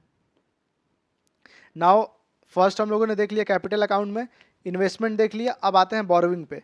ये दोनों कैपिटल अकाउंट मतलब मनी इनफ्लो हो रहा है, बस आप ध्यान रखते रहिएगा मनी इनफ्लो, यहाँ लाइबिलिटी क्रिएट नहीं हो रहा है, यहाँ लाइबिलिटी क्रिएट होगा, मतलब हमें इंटरेस्ट देना होगा, ठीक है। अब बोरोविंग में तीन तरह का बोरोविंग हो सकता है, एक्सटर्नल कमर्शियल बोरोविंग, ये सिंपल होता है, सिंपल सा बोरोविंग कि आप बाहर के कंट्री से बोरो कर रहे हैं, आप जितना इंटरेस्ट रेट मार्केट में चल रहा है उतना ही इंटरेस्ट रेट आपको मिलेगा, और जनरली कॉर्पोरेट्स बोरो ज़्यादा करते हैं, मैक्सिमम टर्म कॉर्पोरेट्स का होता है, ये लॉन्ग टर्म के लिए होता है, ये पूरा कैपिटल अकाउंट ही लॉन्ग टर्म के लिए, ये ध्यान रखिएगा, लॉन्ग टर्म ट्रांजेक्शन के लिए होता है, current account for short term transaction, ठीक है। ये तो फर्स्ट आपको पता चल गया। और इसमें ये कॉर्पोरेट में वो भी होंगे, अगर फॉरेन कंपनीज है जो कि इंडिया में ऑपरेट कर रही है तो वो भी कॉर्पोरेट्स में इंक्लूड होंगे। ये प्रीलिम्स का क्वेश्चन बन सकता है, मे भी शायद एक बार एक प्रीलिम्स में आया हुआ है ये क्वेश्चन, एक बार देख लीजिएगा आप लोग। नेक्स्ट है एक्सटर्नल असिस्टेंट और सॉफ्ट लोन, ये जनरली गवर्नमेंट लेता है और इसमें इंटरेस्ट रेट कम में दिया जाता है, मार्केट रेट में सपोज 10% है तो मान के चलिए आपको 7 या 6% में मिलेगा, इसमें इंटरेस्ट रेट कम मिलता है। लोन फ्रॉम आईएमएफ, आईएमएफ अपना मेंबर कंट्री को लोन देता है, बिकॉज आईएमएफ का पर्पस ये है to bail out the countries और to support the countries in the case of the financial crisis. तो जनरली अगर फाइनेंशियल क्राइसिस आएगा तो कंट्री चाहेगा कि उसे कम इंटरेस्ट पे लोन मिले, तब वो अपना कंट्री को अच्छे से फाइनेंशियल क्राइसिस से निकाल पाएगा, मैनेज कर पाएगा। सो ये आप समझ लिए external assistant, that is soft loan. Third है NRI, NRI deposits, non resident Indian deposit. So जो उनके लिए ना, नॉन रेसिडेंट के लिए foreign currency NRI account open होता है, एक स्पेशल टाइप का अकाउंट है जो कि सिर्फ एनआरआई ओपन कर सकते हैं, और इसमें जो मनी डिपॉजिट होता है वो डॉलर में डिपॉजिट होता है। सो आप जितना आप ये देख रहे होंगे, ये जितना भी इन्वेस्टमेंट दिख रहा है या बोरोविंग दिख रहा है, ये सब डॉलर इनफ्लो है, कोई रुपीज़ में नहीं है। या आप करेंट अकाउंट भी देख रहे हैं, जो एक्सपोर्ट हो रहा है, कुछ सामान का एक्सपोर्ट होगा तो पैसा इन आएगा, ये सब डॉलर में आएगा। तो इसलिए ये बैलेंस ऑफ पेमेंट मतलब रिजर्व का पार्ट है, फॉरेन फॉरेक्स रिजर्व का पार्ट है हमारा। ठीक है, हम लोग थर्ड देखते हैं। ये foreign reserve, foreign currency NRI account NRI ने ओपन कर लिया। ठीक है, ये डॉलर में डिपॉजिट करेंगे और इसका कुछ मेच्योरिटी पीरियड होता है। ये सेविंग अकाउंट और करेंट अकाउंट जैसा नहीं होता है कि आज आप डाल रहे हैं और अभी निकाल लें। कुछ एक पर्टिकुलर मेच्योरिटी पीरियड होता है। अब एक क्वेश्चन आता है कि ये तो एक बैंक अकाउंट जैसा हो गया, इसको आप बोरोविंग में क्यों यूज़ किए? तो अगर आप उस एनआरआई के पॉइंट ऑफ व्यू से देखें तो उनके लिए वो इन्वेस्टमेंट हो गया कि वो कुछ इन्वेस्ट कर रहे हैं और कुछ मैच्योरिटी पीरियड है, और पक्का है मैच्योरिटी पीरियड होगा मतलब कुछ पर्टिकुलर इंटरेस्ट मिलेगा उस पर, तो it is act as a investment. जब जो कोई एनआरआई है उसे लग रहा है कि वो सपोज यूएस में है और कुछ ईयर उसे लग रहा है कि यूएस में वैसा ग्रोथ अपॉर्चुनिटी नहीं है कि मेरा पैसा डबल रेट, मेरा पैसा उतना रेट पे इंटरेस्ट दे पाए, और इंडिया में अपॉर्चुनिटी है या इंडिया का वो जो फॉरेन करेंसी एनआरआई अकाउंट है इसमें ज़्यादा इंटरेस्ट दे रहा है, तो जनरली एनआरआई लोग इसमें डिपॉजिट कर लेते हैं। लेकिन इंडिया के पॉइंट ऑफ टर्म से देखें तो ये तो इंडिया के लिए बोरोविंग हो गया, क्योंकि डॉलर इनफ्लो हो रहा और इस डॉलर के बदले कुछ परसेंटेज ऑफ इंटरेस्ट देना पड़ेगा हमें उस एनआरआई को, तो इंडिया के लिए ये बोरोविंग तरह काम कर गया। इसीलिए ये थर्ड टाइप का बोरोविंग है, नॉन रेसिडेंट इंडियन बोरोविंग। तो ये आपको क्लियर हो गया होगा, तीन तरह का बोरोविंग। आपको कैपिटल अकाउंट क्लियर हो गया होगा। एक क्वेश्चन कर लेते हैं, प्रीलिम्स में आया हुआ क्वेश्चन है। देखिए ये क्वेश्चन है, क्वेश्चन पढ़ते हैं। विच ऑफ द फॉलोइंग, 2013 का क्वेश्चन है, which of the following constitute capital account. तो आप लोगों ने देखा कैपिटल अकाउंट क्या क्या है। अब वीडियो पॉज करके आप यहाँ आंसर दीजिएगा, थोड़ा सा आप 2 सेकंड 3 सेकंड ले लीजिए, आंसर दीजिए, फिर उसके बाद वीडियो रिज्यूम करके आंसर देखिएगा आपका सही है कि नहीं। फॉरेन लोन्स, आप देखें कि कैपिटल अकाउंट का पार्ट है कि नहीं। लोन्स हम लोगों ने देखा बोरोविंग में कैपिटल अकाउंट का पार्ट है। फॉरेन डायरेक्ट इन्वेस्टमेंट हम लोगों ने देखा इन्वेस्टमेंट का पार्ट है, फॉरेन डायरेक्ट इन्वेस्टमेंट। प्राइवेट रिमिटांसेस ये हम लोगों ने देखा, ये हमारा किसका पार्ट है, यहाँ कैपिटल अकाउंट लिखा है। रिमिटांसेस देखा था थर्ड पॉइंट, ये करेंट अकाउंट का पार्ट है मतलब थर्ड नहीं होगा। पोर्टफोलियो इन्वेस्टमेंट एफपीआई हम लोगों ने देखा था, फॉरेन पोर्टफोलियो इन्वेस्टमेंट मतलब ये भी करेंट अकाउंट का इन्वेस्टमेंट वाला पार्ट है। तो आंसर क्या हो जाएगा, 1 2 4। 1 2 4 देखेंगे ऑप्शन क्या है, बी। सो ये हमारा बी हो जाएगा। ये भी प्रीलिम्स का क्वेश्चन है, मतलब जितना भी मैं नोट्स करा रहा हूँ काफ़ी इंपॉर्टेंट है, काफ़ी ध्यान से आप देखिएगा। अब देखिए नोट्स में आगे बढ़ते हैं। सो हम लोगों ने कैपिटल अकाउंट और करेंट अकाउंट देख लिया। अब जल्दी जल्दी वर्ड रिवाइज कर लेते हैं। International Monetary Fund to bail out the country, LPG, liberalization, privatization, globalization. Liberalization मतलब relaxation of government norm, privatization मतलब allowing the private entity to produce in a certain industry, globalization मतलब open economy, जो free movement of goods and services, people, cash, money. Forex reserve देखे थे हम लोग 3 unit था हमारा, 4 फॉरेन कंट्री था, फॉरेन करेंसी था, गोल्ड था एंड स्पेशल ड्राइंग राइट था। Over tertiarization, primary sector to tertiary sector directly India. Economy, more distribution of service sector to GDP, लगभग 54%। टैक्स हेवन कंट्रीज जहाँ पर टैक्स स्ट्रक्चर फ्लेक्सिबल है, tax rules are liberal है। FERA, foreign exchange regulation act 1973 जो कि criminal proceeding चलेगा। Foreign exchange management act 2000 जो कि सिविल प्रोसीडिंग चलेगा। तो जो फॉरेन एक्सचेंज का ट्रांजैक्शन है वो लिबरल हो गया। एमआरटीपी, मोनोपोलीज रिस्ट्रिक्टिव प्रैक्टिसेस, ये एक्ट था जो कि currently replace by competition commission of India. So अब कंपटीशन मैनेज थोड़ा सा दिक्कत हो गया। Predatory dumping means dumping of the predatory dumping the product whose selling price is less than the cost price to completely destroy your competitor, that is predatory dumping। moral capitalism ये एक important है, इस पे ऐसे भी आ सकता है, question भी आ सकता है, बिकॉज ये moral capitalism need of an hour है।